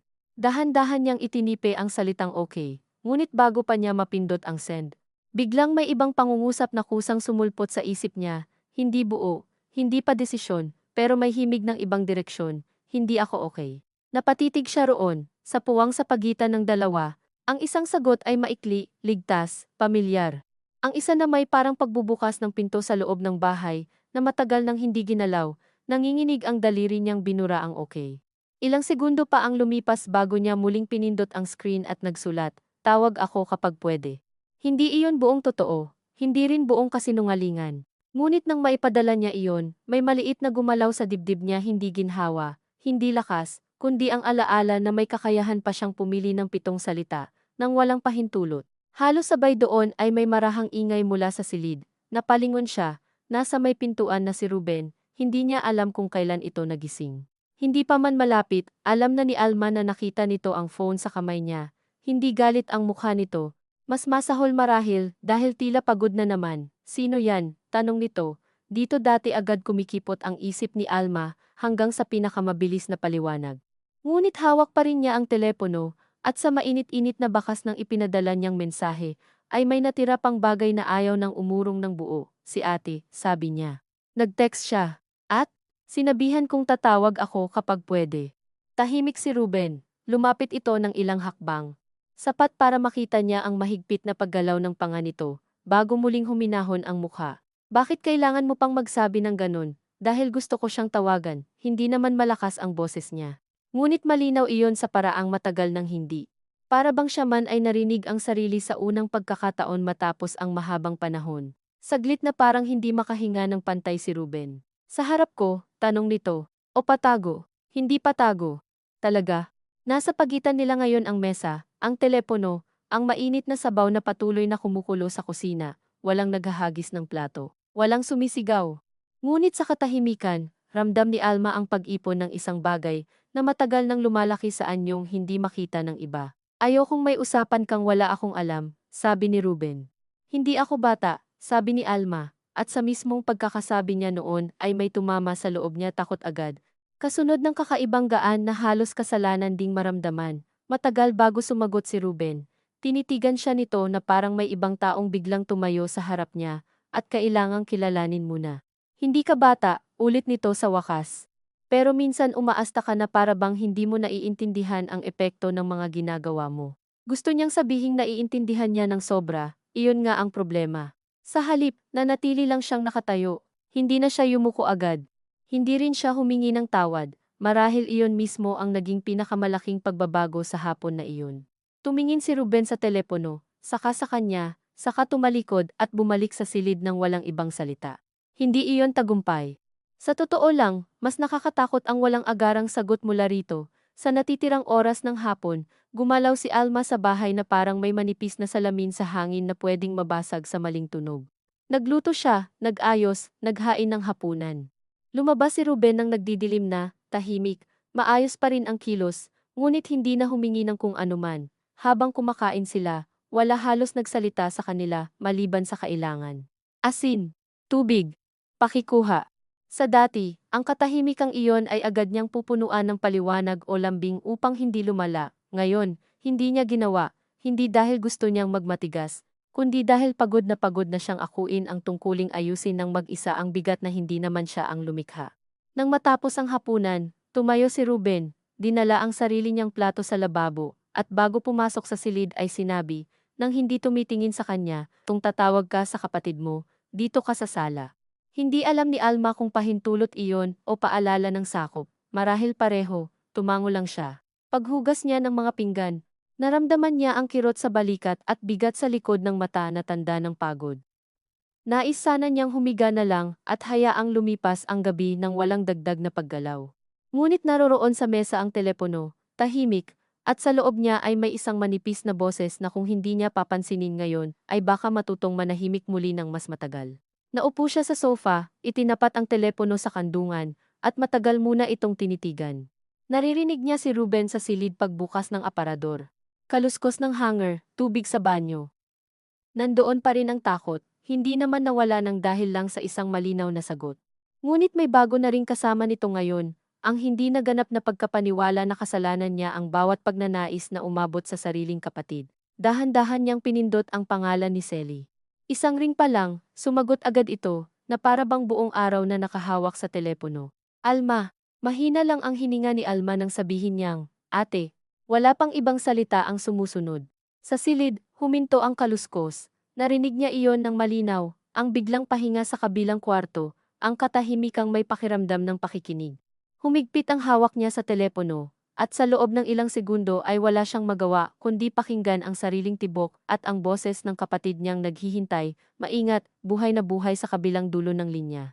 Sa kabilang dulo ng linya, hindi agad nagsalita si Selly, At sa maikling paghintong iyon ay parang lalo pang luminaw sa katawan ni Alma ang bigat ng ginagawa niyang napakasimple lamang sa ibang tao. Ang tumawag sa kapatid. Nandyan ka pa? Mahinang tanong ni Sally, hindi mapilit, ngunit maingat, na para bang alam nitong may kung anong manipis na bagay sa paligid ng boses ni Alma, na maaaring mapunit sa maling diin. Oo, sagot ni Alma. Hindi niya alam kung ano ang susunod. Lahat ng gustong sabihin ng dibdib niya ay hindi kasya sa anyo ng mga salitang pwedeng marinig mula sa silid. Naroon ang takot, ang hiya sa mga naunang pagkakataong tinalikuran niya ang pag-aalala ng kapatid niya, ang pagod na parang nakababad na sa mga buto niya. At may kasama rin kung anong munting pagkamangha sa sariling naririnig na niya ang boses ni Sally habang gising. Habang may panganib, habang hindi pa niya inuuna ang pag-ayos ng damdamin ng ibang tao. Kumain ka na. Iyon ang naitanong niya sa huli. At sa simpleng pagliko ng usapan sa karaniwan, may kakaunting awa siyang naramdaman para sa sarili niya. Ganoon na ba siya kalayo sa mga tao niya, na ang pinakaunang masasabi niya sa kapatid ay tanong na pwedeng itanong kahit sa kapitbahay. Ngunit naintindihan iyon ni Sally sa paraan ng mga taong matagal nang natutong magbasa sa pagitan ng mga ayaw sabihin ng direkta. Oo, sagot nito. Ikaw, oo. Natahimik na naman sila. Sa silid, may mahinang kaluskos ng hanger. Pagkatapos ay wala, pinilit ni Alma na huwag lumingon. Ate, sabi niya, at ramdam niyang sumikip ang lalamunan niya sa mismong pagtawag. Bakit? Mabilis agad ang sagot ni Sally, na para bang naghihintay lamang sa pagbukas ng isang mas totoo, kaysa sa kumusta. Wala. Muli, hindi iyon ganap na totoo. Gusto ko lang marinig ka. Pagkasabi niya noon, napapikit siya. Ang pangungusap na iyon ay hindi pagtatapat, hindi rin paghingi ng tulong. Ngunit may natanggal na kung ano sa loob niya sa simpleng pag-amin na may kakulangan siyang dinadala. Sa kabilang dulo, huminga si Sally ng mabagal. Naririnig mo naman ako, sabi nito, at bagaman may pilit na gaan sa tono, hindi na natakpan ang lungkot. Narito lang ako, biglang nag-init ang mata ni Alma. Nais sana niyang sabihing hindi niya alam kung paano makarating sa simpleng narito lang kapag ang lahat ng galaw niya ay tila kailangang dumaan muna sa pahintulot ng ibang tao. Ngunit bago pa siya makabuo ng ligtas na pangungusap, lumabas si Ruben mula sa silid, tuyong-tuyo na ang buhok, mukha ng payapa, hindi ito lumapit agad.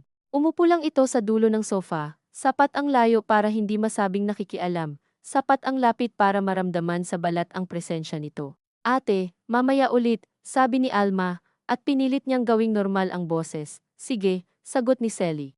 Walang sama ng loob sa paraan ng pagtanggap nito, at marahil iyon pa ang mas masakit. Pagkaputol ng tawag, inilapag ni Alma ang telepono sa mesa. Hindi agad nagsalita si Ruben. Tinawid nito ang tingin sa telepono, saka sa kanya, saka bumaling sa TV na nakapatay pa rin. Hindi mo naman pala kailangang itago, sabi nito sa wakas.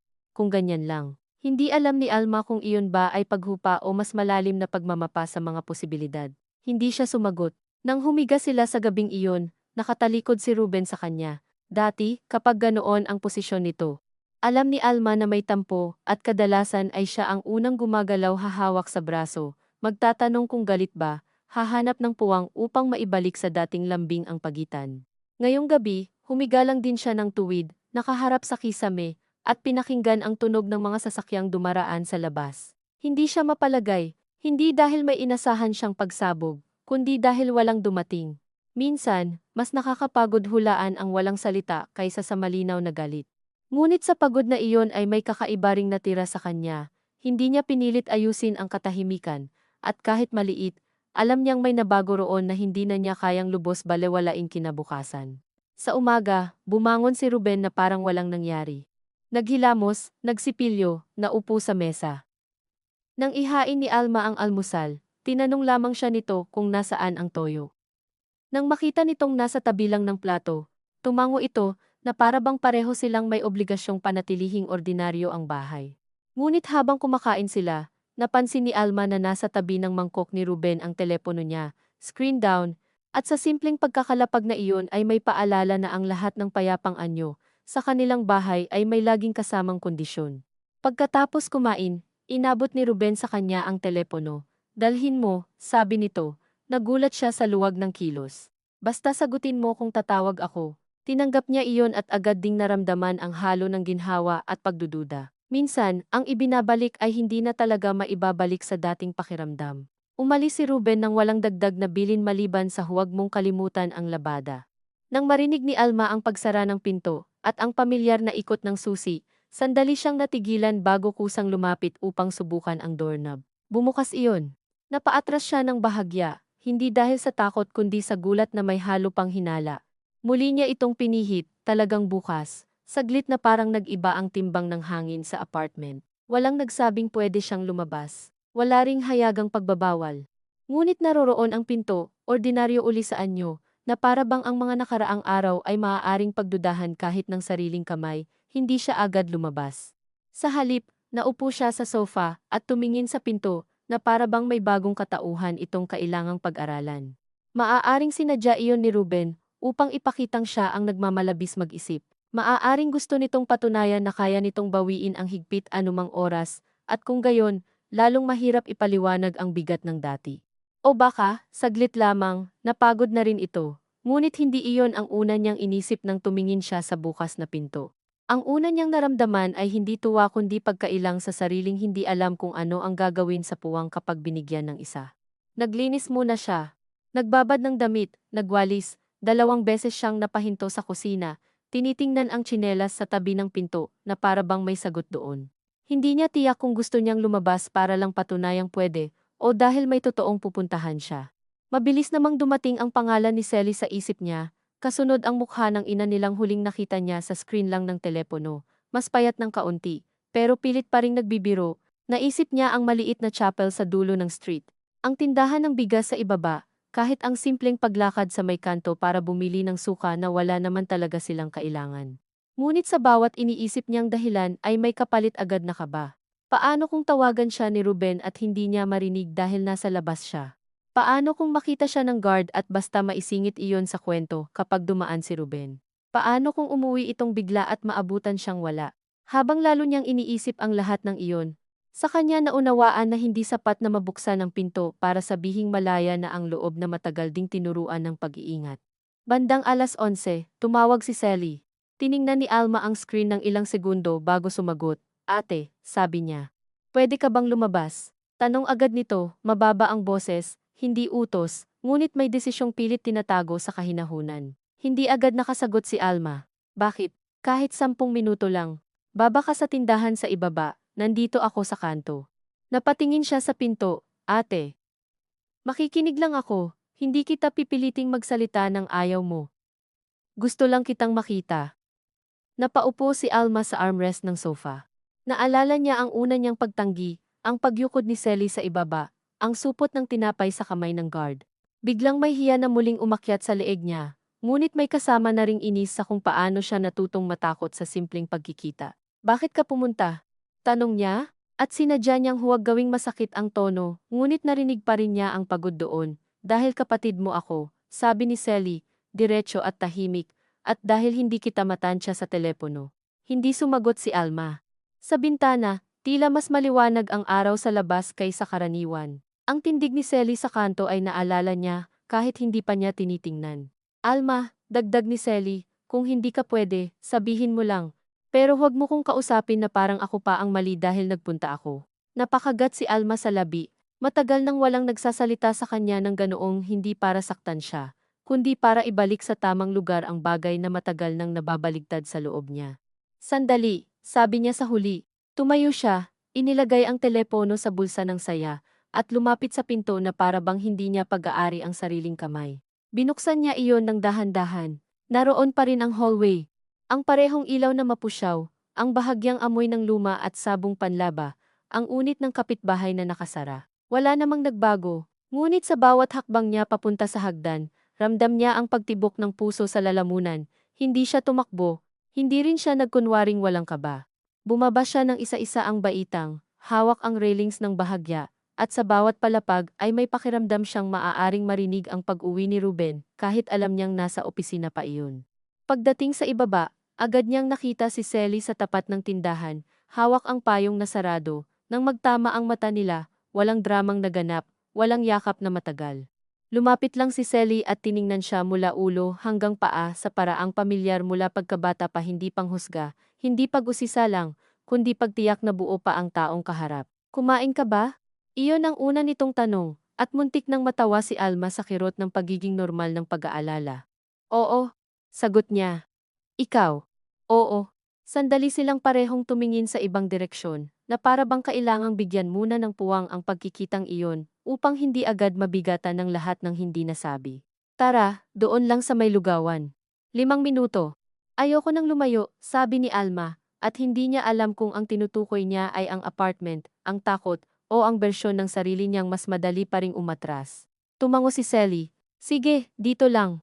Nakatayo lang sila sa may gilid ng tindahan, sa lilim ng bubong na yero. May dumadaang tricycle, may batang bumibili ng yelo, may tindera sa loob na hindi sila halos pinapansin. Napakasimpleng tagpo, ngunit pakiramdam ni Alma ay mas lantad siya rito kaysa sa anumang kuwartong kinailangan niyang ipaliwanag ang sarili. Alma, maingat na sabi ni Sally, tingnan mo ako. Tumingin siya, hindi niya alam kung anong nakita ng kapatid niya sa mukha niya, ngunit sapat na iyon para lumambot ang paligid ng mga mata nito. May ginagawa ba siya sa'yo? Tanong ni Sally, hindi bulong, hindi rin malakas, diretsong tanong, kasinlinaw ng araw sa kalsada. At doon, sa puntong matagal nang umiikot sa isip ni Alma, ang iba't ibang mas ligtas na bersyon ng katotohanan, biglang napagod siyang humanap ng salitang hindi masyadong mabigat. Wala naman. Simula niya, reflex pa rin, lumang ugali, ngunit hindi niya natapos, dahil nakita niya ang mukha ni Sally hindi galit, hindi pa dalos-dalos, kundi handang makinig sa kahit anong hugis ng totoo. Hindi ko alam, sabi niya sa wakas, at naramdaman niya ang kakaibang pag-uga ng dibdib sa pag-amin sa bagay na iyon. Hindi ko na alam minsan kung alin ang normal. Matagal na walang nagsalita si Sally. Hindi ito agad nagbigay ng payo, hindi rin agad pinangalanan ang asawa niya. Sa halip, inilapit lang nito ang sarili ng kaunti. Sapat upang hindi halata sa iba, ngunit sapat para madama ni Alma ang init ng presensya nitong hindi nangangailangan ng paliwanag bago magbigay ng lugar. Ina-unlock ba niya o nilalok ka niya sa bahay? Unlock bahay?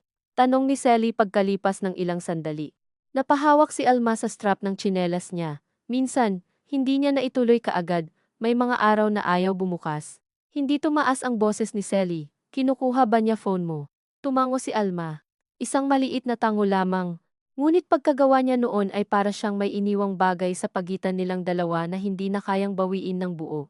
Pinaparamdam ba niyang kasalanan mo lahat? Doon siya napapikit. Hindi na niya kinailangan pang tumango agad, dahil alam ni Sally ang sagot sa paraan ng paninikip ng panga niya. Alma, sabi ng kapatid niya, mas mahina ngayon, hindi normal yun. Ang apat na salitang iyon ay hindi kidlat. Wala namang biglang naglaho sa takot niya. Ngunit may tinamaan ang mga iyon sa loob niyang matagal na niyang pilit iniaangkop sa mga paliwanag ni Ruben. Hindi normal. Hindi rin agad niya ninais paniwalaan ng buo, dahil kasunod noon ay darating ang mas mahirap na tanong, kung hindi normal, bakit siya nanatili? Bakit napakaraming beses niyang ipinagtanggol sa sarili ang mga bagay na sumasakal sa kanya? Bakit pinili pa rin niyang humingi ng tawad sa mga sandaling siya ang nanliliit? Naramdaman ni Sally ang pag-urong ng loob niya marahil, dahil hindi na ito dumagdag. Hindi kita pipilitin umuwi ngayon, sabi nito, hindi kita pipilitin gumawa ng anuman na hindi mo pa kaya. Pero huwag mo nang sabihin sa sarili mong wala lang. Biglang gusto ni Alma umiyak, hindi sa lakas ng pangungusap kundi sa kabaitan ng limitasyon. Hindi siya hinihila, hindi siya binibigyan ng ultimatum. Hindi rin siya pinaparamdam na mahina, dahil hindi pa siya handa. Baka nagagalit lang siya minsan, sabi ni Alma. At narinig niya sa sarili ang huling pilit ng lumang pagtatanggol. Stress sa trabaho, sa pera, baka. Pwede siyang pagod, sabi ni Sally, at pwede ka pa ring saktan sa paraan na hindi suntok, walang galit sa paraan ng pagsagot nito. Kaya lalong mahirap iwasan. Napayuko si Alma, sa dulo ng paningin niya, may dumaan na delivery rider, may isang aso sa kabilang kalsada, na nakahiga sa lilim. Ang mundo ay nagpapatuloy ng walang pahiwatig kung paano dapat magbago ang isang buhay, kapag may isang pangungusap ng naidagdag dito. Hindi ko alam ang gagawin, sabi niya, at iyon marahil ang pinakatapat na nasabi niya sa loob ng mahabang panahon. Hindi mo kailangang malaman lahat agad, sagot ni Sally. Ang kailangan mo lang muna, huwag kang mag-isa sa isip mo. Pinunasan ni Alma ang ilalim ng mata niya, gamit ang likod ng kamay. Hindi pa rin siya umiiyak ng tuluyan, parang hindi pa siya marunong bumigay habang nasa liwanag ng kalsada. Kailangan ko nang umakyat, sabi niya sa huli, tumingin si Sally sa relo, saka sa kanya. Sige. May kinuha ito mula sa bag isang maliit na sobre, luma ang tiklop. May konti akong cash dito. Itago mo lang, umatras agad si Alma. Ayoko, hindi para tumakas ka ngayon, para may hawak ka. Ate hindi ko ipapakita sa'yo na madali, hindi naman. Baka hindi mo pagamitin, pero kunin mo. Tiningnan ni Alma ang sobre. Sa simpleng bagay na iyon ay may bigat na higit sa pera, pag-amin na maaaring kailanganin niya ng sariling mapagkukunan, sariling pagpipilian, sariling anyo ng paghahanda na hindi nakasandal sa kabutihang inaasahan mula kay Ruben. Sa una, gustong-gusto niyang tumanggi, dahil ang pagtanggap ay parang pagsang-ayon na may dapat ngang paghandaan. Ngunit nang isipin niya ang mga araw na wala ang telepono, ang lock, ang bigat ng bawat tanong, dahan-dahan niyang kinuha ang sobre at isiniksik sa loob ng damit niya, malapit sa baywang, wala nang ibang sinabi si Sally tungkol doon. Baka iyon din ang dahilan kung bakit napakatindi ng pagdama ni Alma sa kabutihan nito, hindi dahil inalis nito ang hirap, kundi dahil hindi nito siya ginawang hangal sa loob ng hirap. Text ka mamaya, kahit isang tuldok lang, sabi ni Sally, para alam kong nakabalik ka. Tumango si Alma. Pag-akyat niya ng hagdan, mas mabilis ang tibok ng puso niya kaysa noong pababa siya, hindi dahil sa pagod sa katawan, kundi sa bagong bigat ng sobre sa balat at ng mga salitang hindi normal sa isip. Pagpasok niya sa apartment, isinara niya ang pinto ng maingat at agad na pumunta sa banyo. Doon niya inilabas ang sobre at sandaling tinitigan. Hindi niya ito binuksan, sa halip, nilagay niya iyon sa loob ng lumang sanitary napkin pouch, sa ilalim ng lababo isa sa iilang sulok sa bahay, na hindi kailanman pinakikialaman ni Ruben dahil para sa kanya'y bahagi iyon ng mga bagay na sa babae na. Nang maisiksik na niya ang sobre roon, napaupo siya sa takip ng inidoro, at saka lang tuluyang tumulo ang luha, hindi malakas, hindi humahagulgol, kundi tahimik na pagod ng katawan na matagal nang pinagkaitan ng lugar para umamin kahit sa sarili. Hindi siya nagtagal, naghilamos siya. Bumalik sa kusina, ipinagpatuloy ang paghiwa sa gulay na naiwan sa chopping board. Sa mga susunod na oras, sinubukan niyang ibalik sa sukat ang sarili bago umuwi si Ruben. Inayos niya ang sofa cushion, pinunasan ang mesa, nagsaing. Ngunit hindi na niya maibalik ng buo ang dating anyo ng apartment, hindi dahil may nagbago sa mga gamit, kundi dahil may naipangalan na sa loob niya na hindi na niya pwedeng lubusang burahin sa pamamagitan ng pag-oorganisa ng mga pinggan at pag-aayos ng mga kurtina. Nang tumawag si Ruben bandang hapon, kaagad niyang sinagot, "Nasaan ka?" tanong nito. "Sa bahay," sagot niya. Mabilis agad, hindi pa rin marunong magsinungaling ng dahan-dahan. "Anong ginagawa mo?" "Nagluluto." "Hindi ka lumabas?" Naramdaman niya ang pagkatuyo ng bibig. Sa sandaling iyon, malinaw sa kanya na pwede siyang magsabi ng totoo, at maaari ring hindi. Walang alinlangang pumili ang katawan niya bago pa siya makaisip ng buo. "Bumili lang ako ng toyo sa ibaba," sabi niya, at sa mismong paglabas ng kasinungalingang iyon, may kakaiba siyang naramdaman, hindi simpleng guilt, hindi rin tagumpay. Mas malapit iyon sa pagkalito sa sarili. Dahil ang unang tuwirang lihim na itinabi niya ay hindi para sa kapritsyo, kundi para protektahan ang isang puwang nakakasilang pa lang sa loob niya. "Tagal?" tanong ni Ruben. "Hindi naman." May katahimikan sa linya. "Sige," sabi nito sa wakas. "Mamaya na ko uuwi." Pagkaputol ng tawag, matagal na nakatayo si Alma sa may lababo. Sanay siyang isipin ang pagsisinungaling bilang bagay na hindi niya ginagawa. Sa kanila ni Ruben, siya ang laging hinihinga ng katapatan, paliwanag, linaw, at ngayon, may isang maliit na parte sa araw niya na itinago niya. Nais niyang isipin na iyon ay para sa sarili niyang kabutihan, na iyon ay hindi kapareho ng uri ng pagtatago na ipinaparatang sa kanya ni Ruben. Ngunit hindi rin ganoon kadali. May natira pa ring kirot sa sikmura, dahil kahit ang pagtatanggol sa sarili ay tila kailangang dumaan muna sa mga lumang sukatan ng kabutihan na matagal nang ginamit laban sa kanya. Pagsapit ng gabi, umuwi si Ruben na may dalang pandesal at mantikilya. Pagpasok nito, normal ang mukha, pero may kakaibang tahimik sa paraan ng paglalapag ng susi sa mesa. Humalik ito sa noo ni Alma, nagtanong kung anong ulam, umupo, kumain. Sa buong hapunan, halos ordinaryo ang lahat. Halos. Dahil sa ilalim ng mga simpleng tanong, ay may paminsan-minsang pagtingin itong mas tumatagal kaysa dati, na para bang may inaamoy sa hangin na hindi pa mahanap ang eksaktong pinagmulan. "Nakausap mo ulit ba kapatid mo?" tanong nito habang umiinom ng tubig. "Hindi," sagot ni Alma. Totoo iyon, ngunit naramdaman pa rin niyang may bigat dahil sa mga hindi kasama roon. "Tumawag ba?" "Hindi," tumango si Ruben, mabuti. Ibinaba nito ang baso. "Minsan kailangan ding hayaan ng pamilya mo na mag-asawa ka ng maayos." Napatingin si Alma sa plato niya. Dati, sa ganitong pangungusap, agad siyang sisikipan ng pangangailangang ipagtanggol si Selly o kaya na may papayapaing muli ang tono ni Ruben. Ngayon, hindi niya ginawa, hindi dahil walang pumintig sa loob niya, kundi dahil may ibang salita nang nakaupo sa isipan niya. Mabigat at tahimik, hindi normal. Sa gabing iyon, habang naghuhugas siya ng pinggan at si Ruben ay nasa sala, bigla nitong sinabi mula sa likod ng hindi tumataas ang boses, parang may iba sayo. Napahinto ang kamay niya sa loob ng bula. Ano? Tanong niya. Hindi ko maipaliwanag. Sandali itong natahimik, parang may iniisip kang hindi mo sinasabi. Hindi agad siya lumingon. Naalala niya ang sobre sa banyo. Ang kalsada. Ang mga tanong ni Selly. Ang unang malinaw na hindi niya naibigay kay Ruben. Pagod lang ako, sabi niya, at muli, hindi buo ang totoo ngunit hindi na rin iyon automatikong paghingi ng tawad. Naramdaman niyang lumapit si Ruben. Hindi pa siya humaharap pero alam niya ang presensya nito sa likod, ang init ng katawan, ang mahinang amoy ng sabon at mantikang galing sa hapunan. Ayokong lumalayo ka sa akin nang hindi ko alam kung bakit, sabi nito.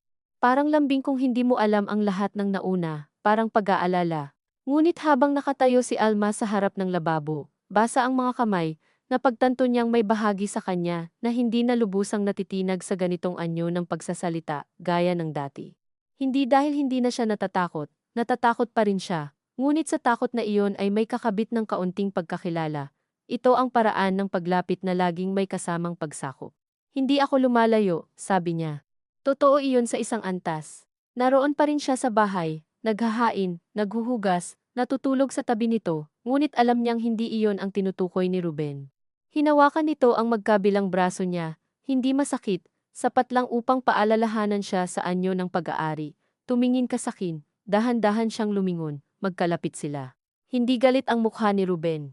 Naroon pa rin ang pamilyar na pagpipigil, ang pagnanais na magmukhang ang may kontrol sa sarili.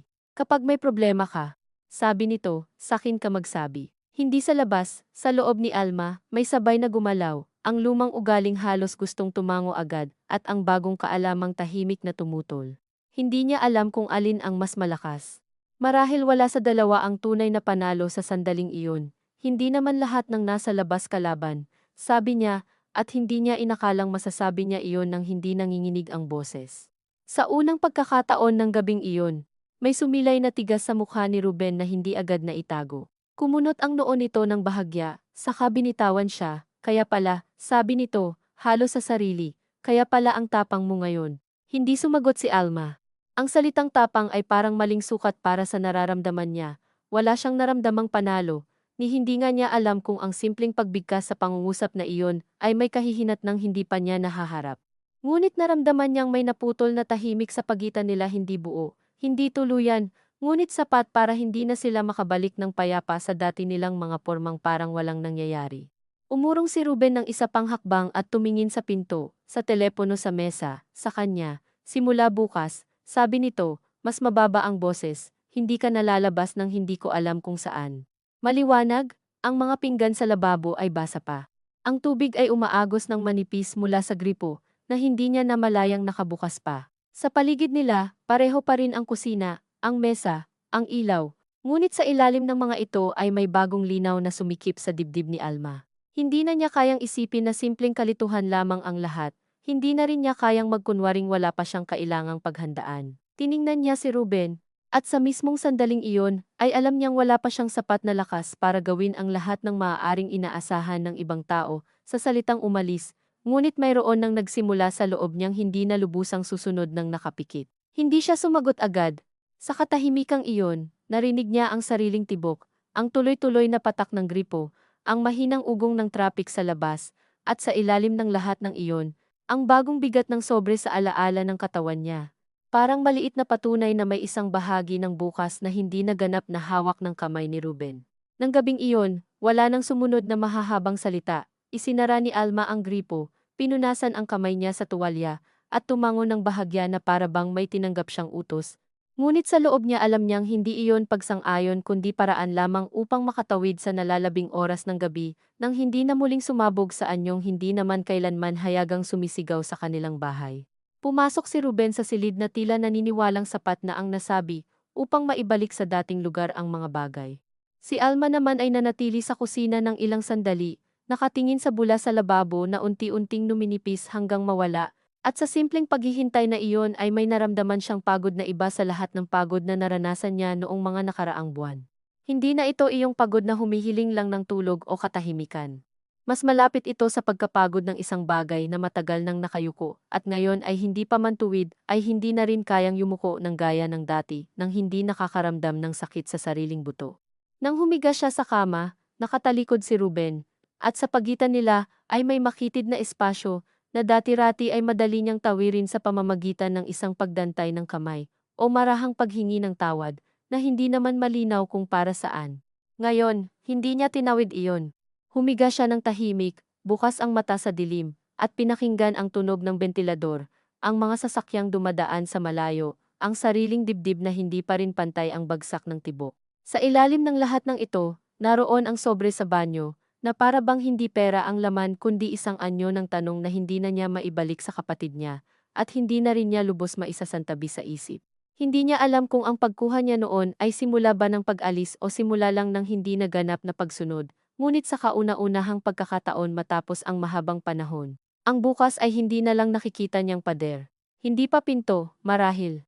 Ngunit hindi na rin pader lang. Kinabukasan, bago pa magising si Ruben, bumangon siya at dahan-dahang lumabas ng silid.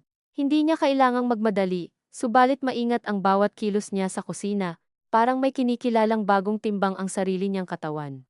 Habang nagsasaing siya at nagpapainit ng tubig, naalala niya ang mga nakaraang umagang nagsimula sa pangungusap ni Ruben, sa utos, sa hingi ng kung ano, sa pag-aayos ng timpla ng bahay batay sa magiging tono ng asawa niya.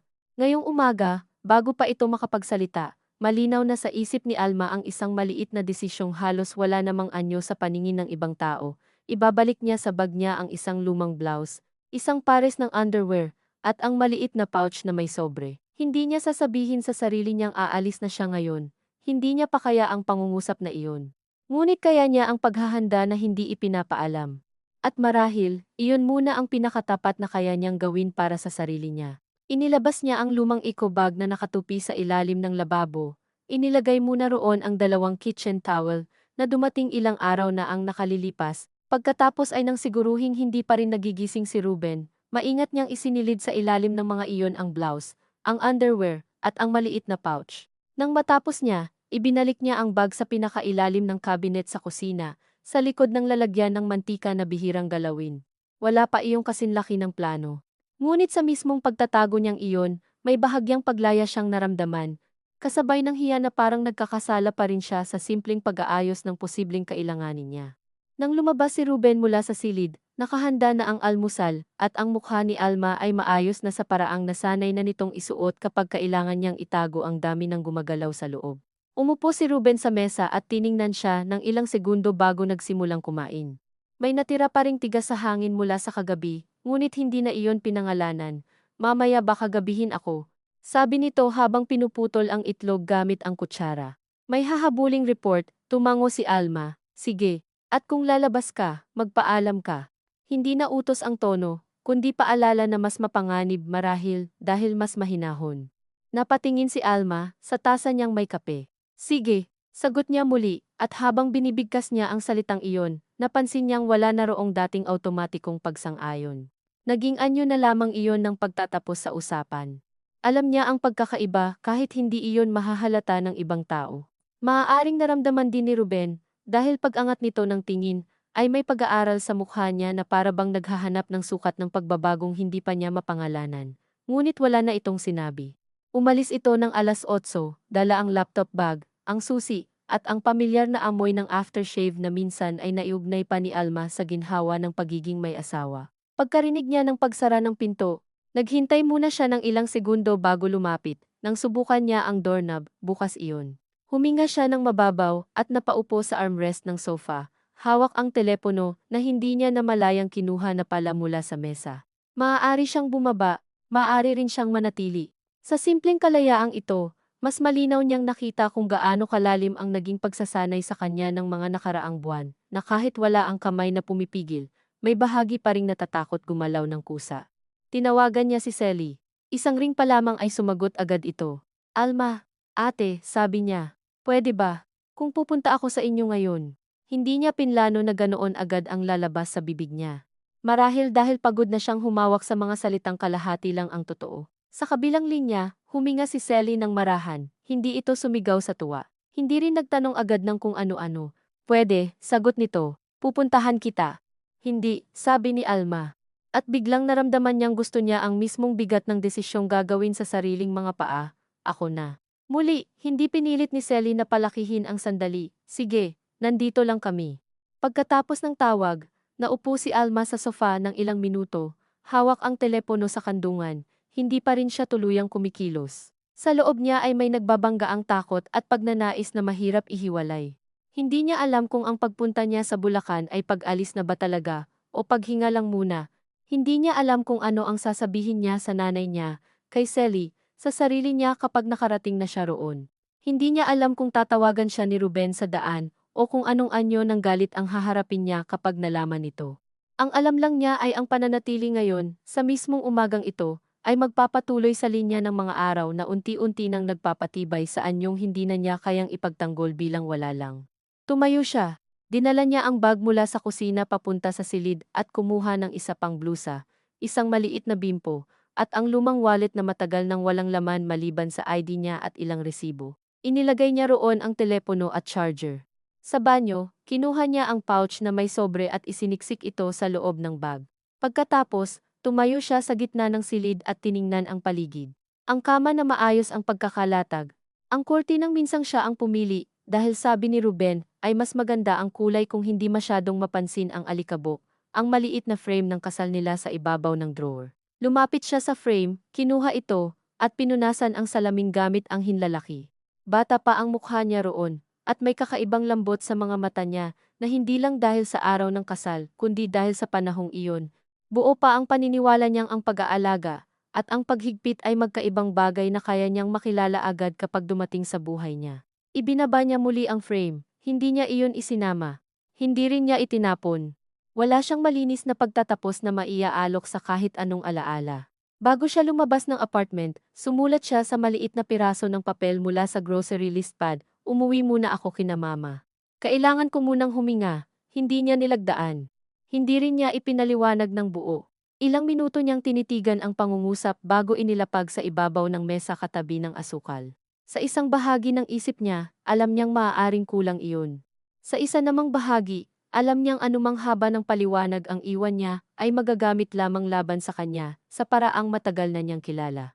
Nang isara niya ang pinto mula sa labas, nanginginig ang mga kamay niya kaya 2 beses niyang kinailangang ayusin ang lock bago tuluyang mahila ang susi. Saglit siyang natigilan. Ang susi.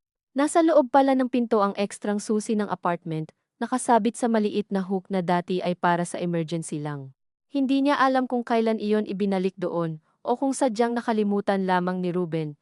Tinitigan niya iyon ng ilang segundo, saka iniwan sa loob. Wala siyang lakas para dalhin pa kahit ang bagay na iyon, at gawing mas masikip ang susunod na usapan sa sarili niya. Bumaba siya ng hagdan nang hindi lumilingon. Sa bawat baitang ay may pakiramdam siyang maaari siyang tumigil at bumalik, dahil wala pa naman siyang malayong nararating, dahil maaari pa itong ipaliwanag bilang simpleng pagbisita, dahil hindi pa tiyak ang kahit ano. Ngunit hindi siya huminto. Sa ibaba, ang guard ay ngumiti lamang at nagtanong kung babalik siya mamayang gabi. Hindi ko po alam, sabi ni Alma, at totoo iyon sa paraang dati kinatatakutan niyang aminin. Sumakay siya ng tricycle papuntang sakayan ng UV, hawak ang bag sa kandungan, at sa buong biyahe ay pakiramdam niya ay masyadong maliwanag ang araw para sa bigat ng dinadala niya. Hindi naman melodramatiko ang takas niya sa paningin ng iba. Walang humahabol, walang humihila.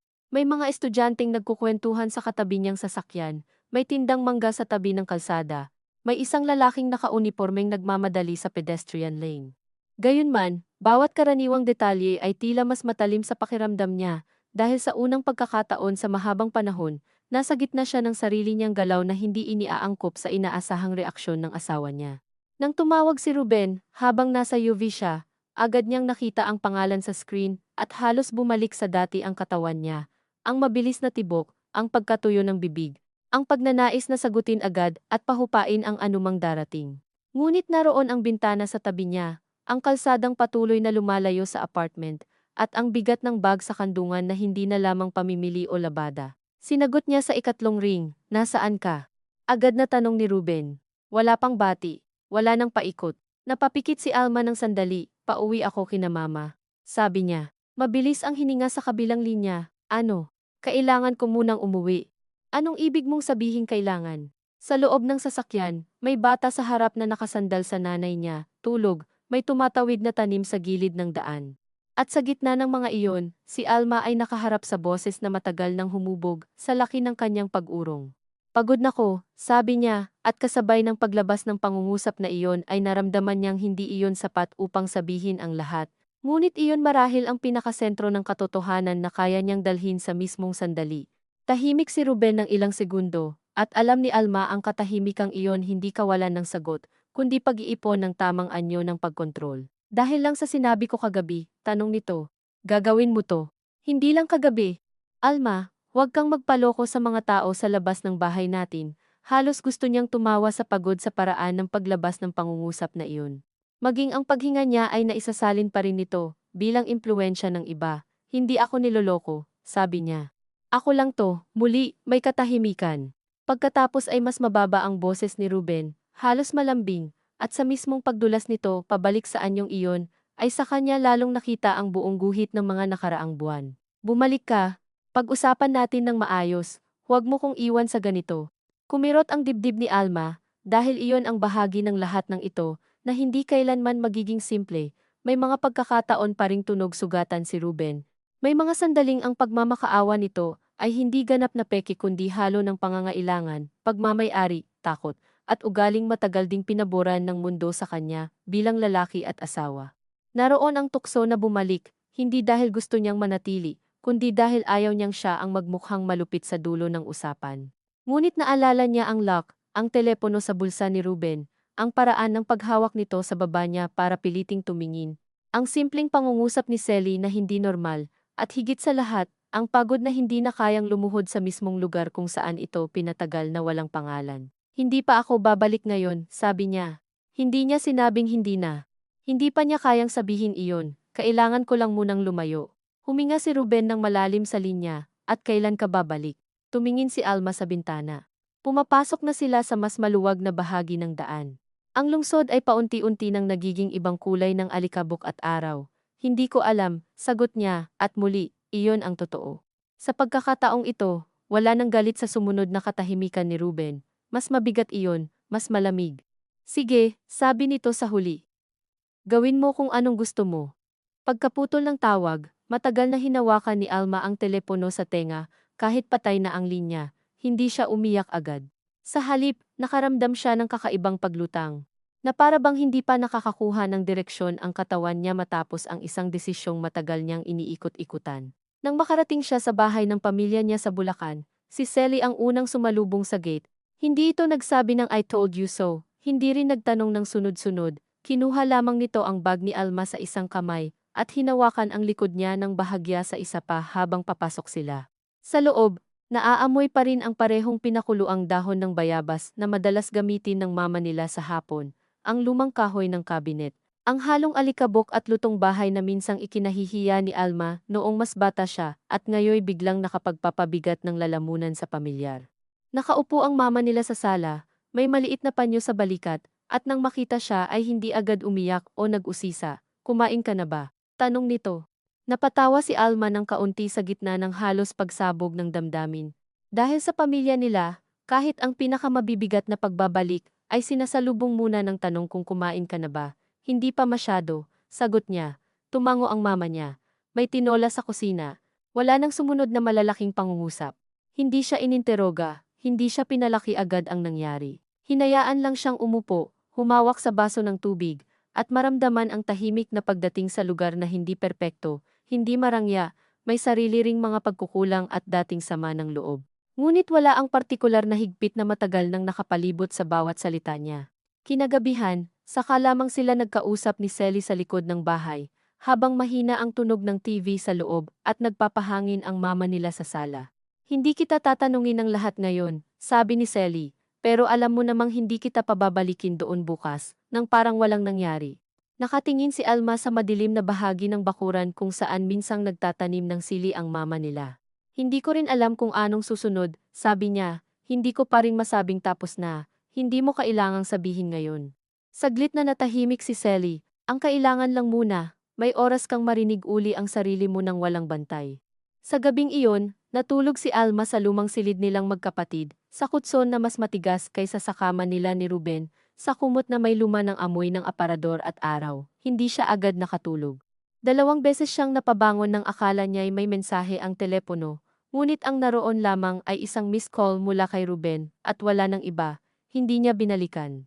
Sa halip, humiga siyang nakatingin sa kisame na may parehong lamat pa ring mula noong high school sila, at sa unang pagkakataon sa mahabang panahon, ang katahimikan sa paligid niya ay hindi kailangang alagaan ng buong lakas upang hindi magsimula ang ibang tao. Sa mga sumunod na araw, walang malinis na pag-unlad na naganap. May mga tawag si Ruben na hindi niya sinagot. May mga tawag na sinagot niya at nauwi sa maikling pag-uusap na paikot sa parehong mga tanong. Kailan siya uuwi? Bakit hindi nila pag-usapan ng silang dalawa lang? Bakit pinapalaki ito ni Sally? Bakit para bang ginawa niya itong masama gayong gusto lang naman nitong maayos ang buhay nila?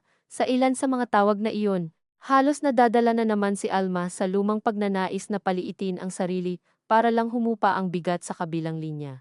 Ngunit sa bawat pagkakataon ding iyon, may pumipigil na ngayon na hindi payo ni Sally o tingin ng mama niya, kundi ang sariling alaala ng katawan niya kapag nasa apartment pa siya, ang paninikip sa tuwing may tunog ng susi, ang pakiramdam ng teleponong wala sa kanya, ang pagliit ng mga desisyong dating napakasimple. Minsan, sumasagot siya ng maikli, minsan, wala siyang maisagot kundi hindi pa. Minsan, matapos ang tawag, iiyak siya sa banyo ng tahimik dahil hindi ganoon kadaling maputol ang ugali ng pagkonsinti sa taong matagal mo ring minahal sa paraang tunay naman noon o pinaniwalaan mong tunay. Hindi rin naging bayani si Alma sa bahay ng pamilya niya. May mga umagang gigising siya na nahihiya sa dagdag niyang katawan sa maliit na bahay, sa gastos, sa abala, sa pag-aalalang dinadala niya pabalik sa nanay niyang may high blood na nga at dapat ay pinapatahimik na lang.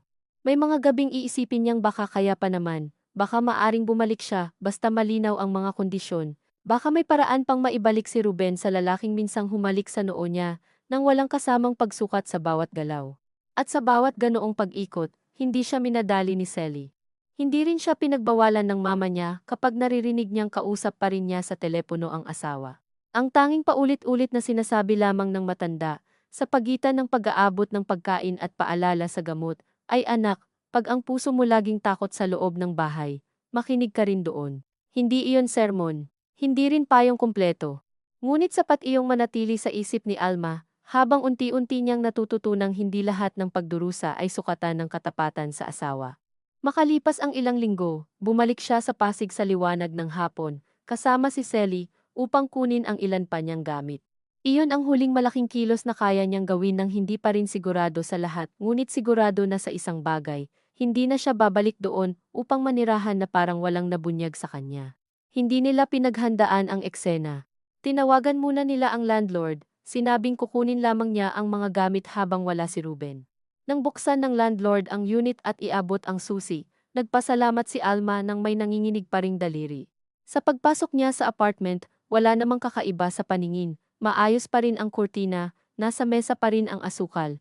Ang frame ng kasal ay nakalagay pa rin sa dating pwesto ngunit nakaharap ng bahagya sa kabilang direksyon, na para bang may kamay na dumampot at nagbaba ng walang gana.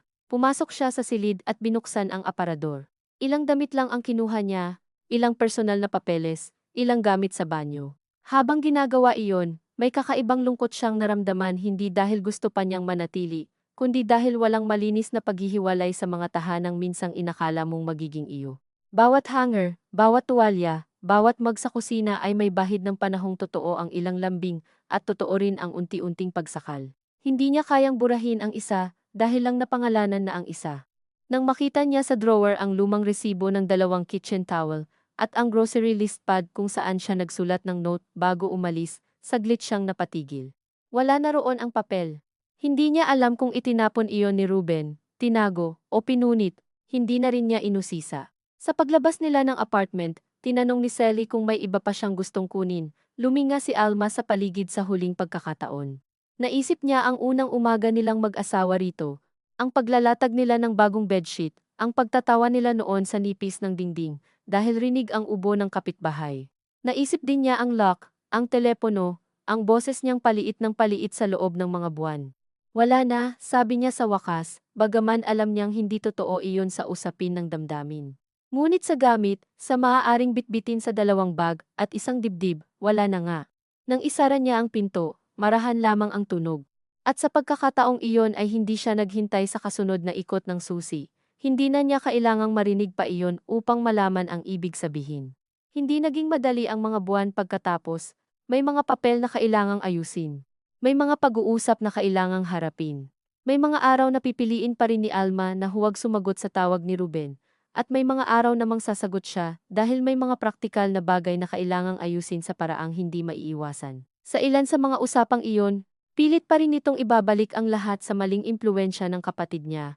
Sa pagod lang daw sa trabaho, sa hindi raw niya intensyong saktan siya. Sa pangakong kaya naman daw nila itong ayusin kapag bumalik lang siya at tumigil na sa pakikinig sa iba. Dati, ang mga salitang iyon ay sapat na upang magdulot sa kanya ng mahabang gabi ng pagdududa sa sarili. Ngayon, nakakapagdulot pa rin iyon ng lungkot, minsan ng pangungulila sa bersyon ni Ruben na minahal niya, ngunit may hindi na nababalik na ganap sa dating bisa ng mga iyon. Marahil dahil narinig na niya ang sariling boses sa ibang bahay, sa ibang katahimikan. Marahil dahil minsan lang talaga kailangan ng katawan na makalabas sa isang lugar upang maintindihang hindi natural ang lagi nitong pag-igting. Pagkaraan ng ilang buwan, nakahanap si Alma ng part-time na trabaho sa isang maliit na tutorial center sa bayan. Hindi kalakihan ang kita, ngunit sapat para sa unang ATM card na hawak niyang siya lang ang may alam ng PIN, sapat para makabili siya ng sarili niyang load nang hindi iyon kailangang ipaliwanag. Sapat para minsan ay makapag-abot ng pandagdag sa groceries ng mama nila at maramdaman ang kakaibang timpla ng hiya at dangal na sabay dumarating sa mga bagong simula. Hindi perpekto ang buhay na nabuo pagkatapos. Minsan naiinggit pa rin siya sa mga babaeng nakakabalik sa bahay na payapa sa paraang hindi na kailangang ipaglaban. Minsan nagigising pa rin siya sa tunog ng motor sa kalsada at ilang segundo munang iniisip kung nasaan ang telepono niya. Minsan naiisip pa rin niya si Ruben sa anyong mas bata, mas malambing, at nasasaktan sa pag-alam na hindi naman lahat ng alaala ay kasinbahong ng panahong naging masikip ang bahay nila. Ngunit natutunan niyang hindi kailangang maging ganap na masama ang isang tao upang makasakit ng malalim, at hindi kailangang maghintay sa pinakamalakas na sampal bago paniwalaan ang takot na matagal nang naninirahan sa katawan. Isang hapon, habang pinupunasan niya ang mesa sa tutorial center matapos umuwi ang mga bata, tumawag si Ruben. Matagal niyang tinitigan ang screen bago sinagot. "Hello," sabi niya. Sa kabilang linya, pamilyar pa rin ang boses nito. Ngunit may layo na rin ngayon na hindi na lamang sa signal ng gagaling. Nagtanong ito kung kumusta siya, sinabi niyang ayos lang. May ilang segundo ng karaniwang usapan tungkol sa isang natitirang dokumento, sa forwarding ng isang billing statement. Pagkatapos ay natahimik si Ruben, bago nagsabi ng, "Alma, minsan iniisip ko pa rin kung talagang ganoon ba kasama ang lahat ng ginawa ko." Napatingin siya sa bintana ng center, sa dapit hapon na humahagod sa bakod sa tapat, sa isang batang tinatawag ng nanay niya sa kalsada. Hindi agad siya sumagot, dahil kahit ngayon, hindi pa rin madaling ilagay sa iisang pangungusap ang buong uri ng sakit na naranasan niya, nang halos walang bakas sa balat. "Hindi ko alam kung anong sasabihin para maintindihan mo ng buo," sabi niya sa huli. "Pero alam kong hindi na kaya ng katawan kong bumalik sa ganoon." Sa kabilang linya, huminga si Ruben. Hindi ito humingi ng tawad na kumpleto. Hindi rin niya iyon hiningi. May ilang bagay na marahil ay hindi na talaga dumarating sa eksaktong anyong inaasahan ng nasaktan. Sabi nito pagkalipas ng mahabang sandali. At sa pagkakataong iyon, ang katahimikan pagkatapos ay hindi na kagaya ng dati. Wala nang banta roon na kailangang unahan. Wala nang lock na kailangang pakinggan. Nang maputol ang tawag, inilapag ni Alma ang telepono sa mesa at matagal na tumingin sa sarili niyang refleksyon sa salamin ng bintana. Hindi siya mukhang matagumpay sa paraang ikinukwento sa mga pelikula. Wala siyang malaking ngiti, wala ring ganap na kapanatagan sa mukha. Ngunit may kung anong mas buo sa tingin niya kaysa noon, hindi dahil wala na siyang takot, kundi dahil natutunan na niyang hindi lahat ng takot ay dapat gawing tahanan. Pag-uwi niya ng gabing iyon sa bahay ng mama nila, nadatnan niya si Sally sa kusina. Hinihiwa ang sibuyas para sa adobo. "Late ka," sabi nito, "may tinapos lang." Kinuha ni Alma ang isang kutsilyo at nagsimulang magbalat ng bawang sa tabi niya. Sa labas, may batang dumaraan na humihila ng tsinelas sa semento. Sa loob, Amoy toyo at suka ang kusina at ang liwanag sa itaas ay medyo dilaw, hindi kasing puti ng ilaw sa apartment sa Pasig. Tumawag siya, tanong ni Sally, hindi nakatingin. Oo, sagot ni Alma. At, sandaling huminto si Alma bago sumagot. Wala naman. Usapang papel lang. Tapos kaunti. Tumango si Sally, na para bang sapat na sa ngayon ang kaunting. Hindi na ito humingi ng higit pa. Nagpatuloy sila sa paghahanda ng hapunan, magkatabi, sa kusinang hindi rin naman malaki, ngunit hindi niya kailangang tipirin ang hangin sa bawat salita. At habang binabalatan niya ang bawang, naisip ni Alma na marahil iyon ang pinakamalapit sa payapang pagtatapos na kaya ng buhay, hindi ang lubos na paghilom, hindi ang pagkawala ng alaala, kundi ang simpleng muling paggawa ng hapunan sa isang bahay kung saan ang tunog ng susi ay hindi nasukatan ng lawak ng sarili mong pag-urong, at kung saan, kahit may mga bagay pang hindi ganap na ayos, hindi mo na kailangang matulog gabi-gabi na may takot na baka sa umaga. Sa pinakamaliit na pag-ikot ng kandado, mawala na naman ang karapatan mong huminga.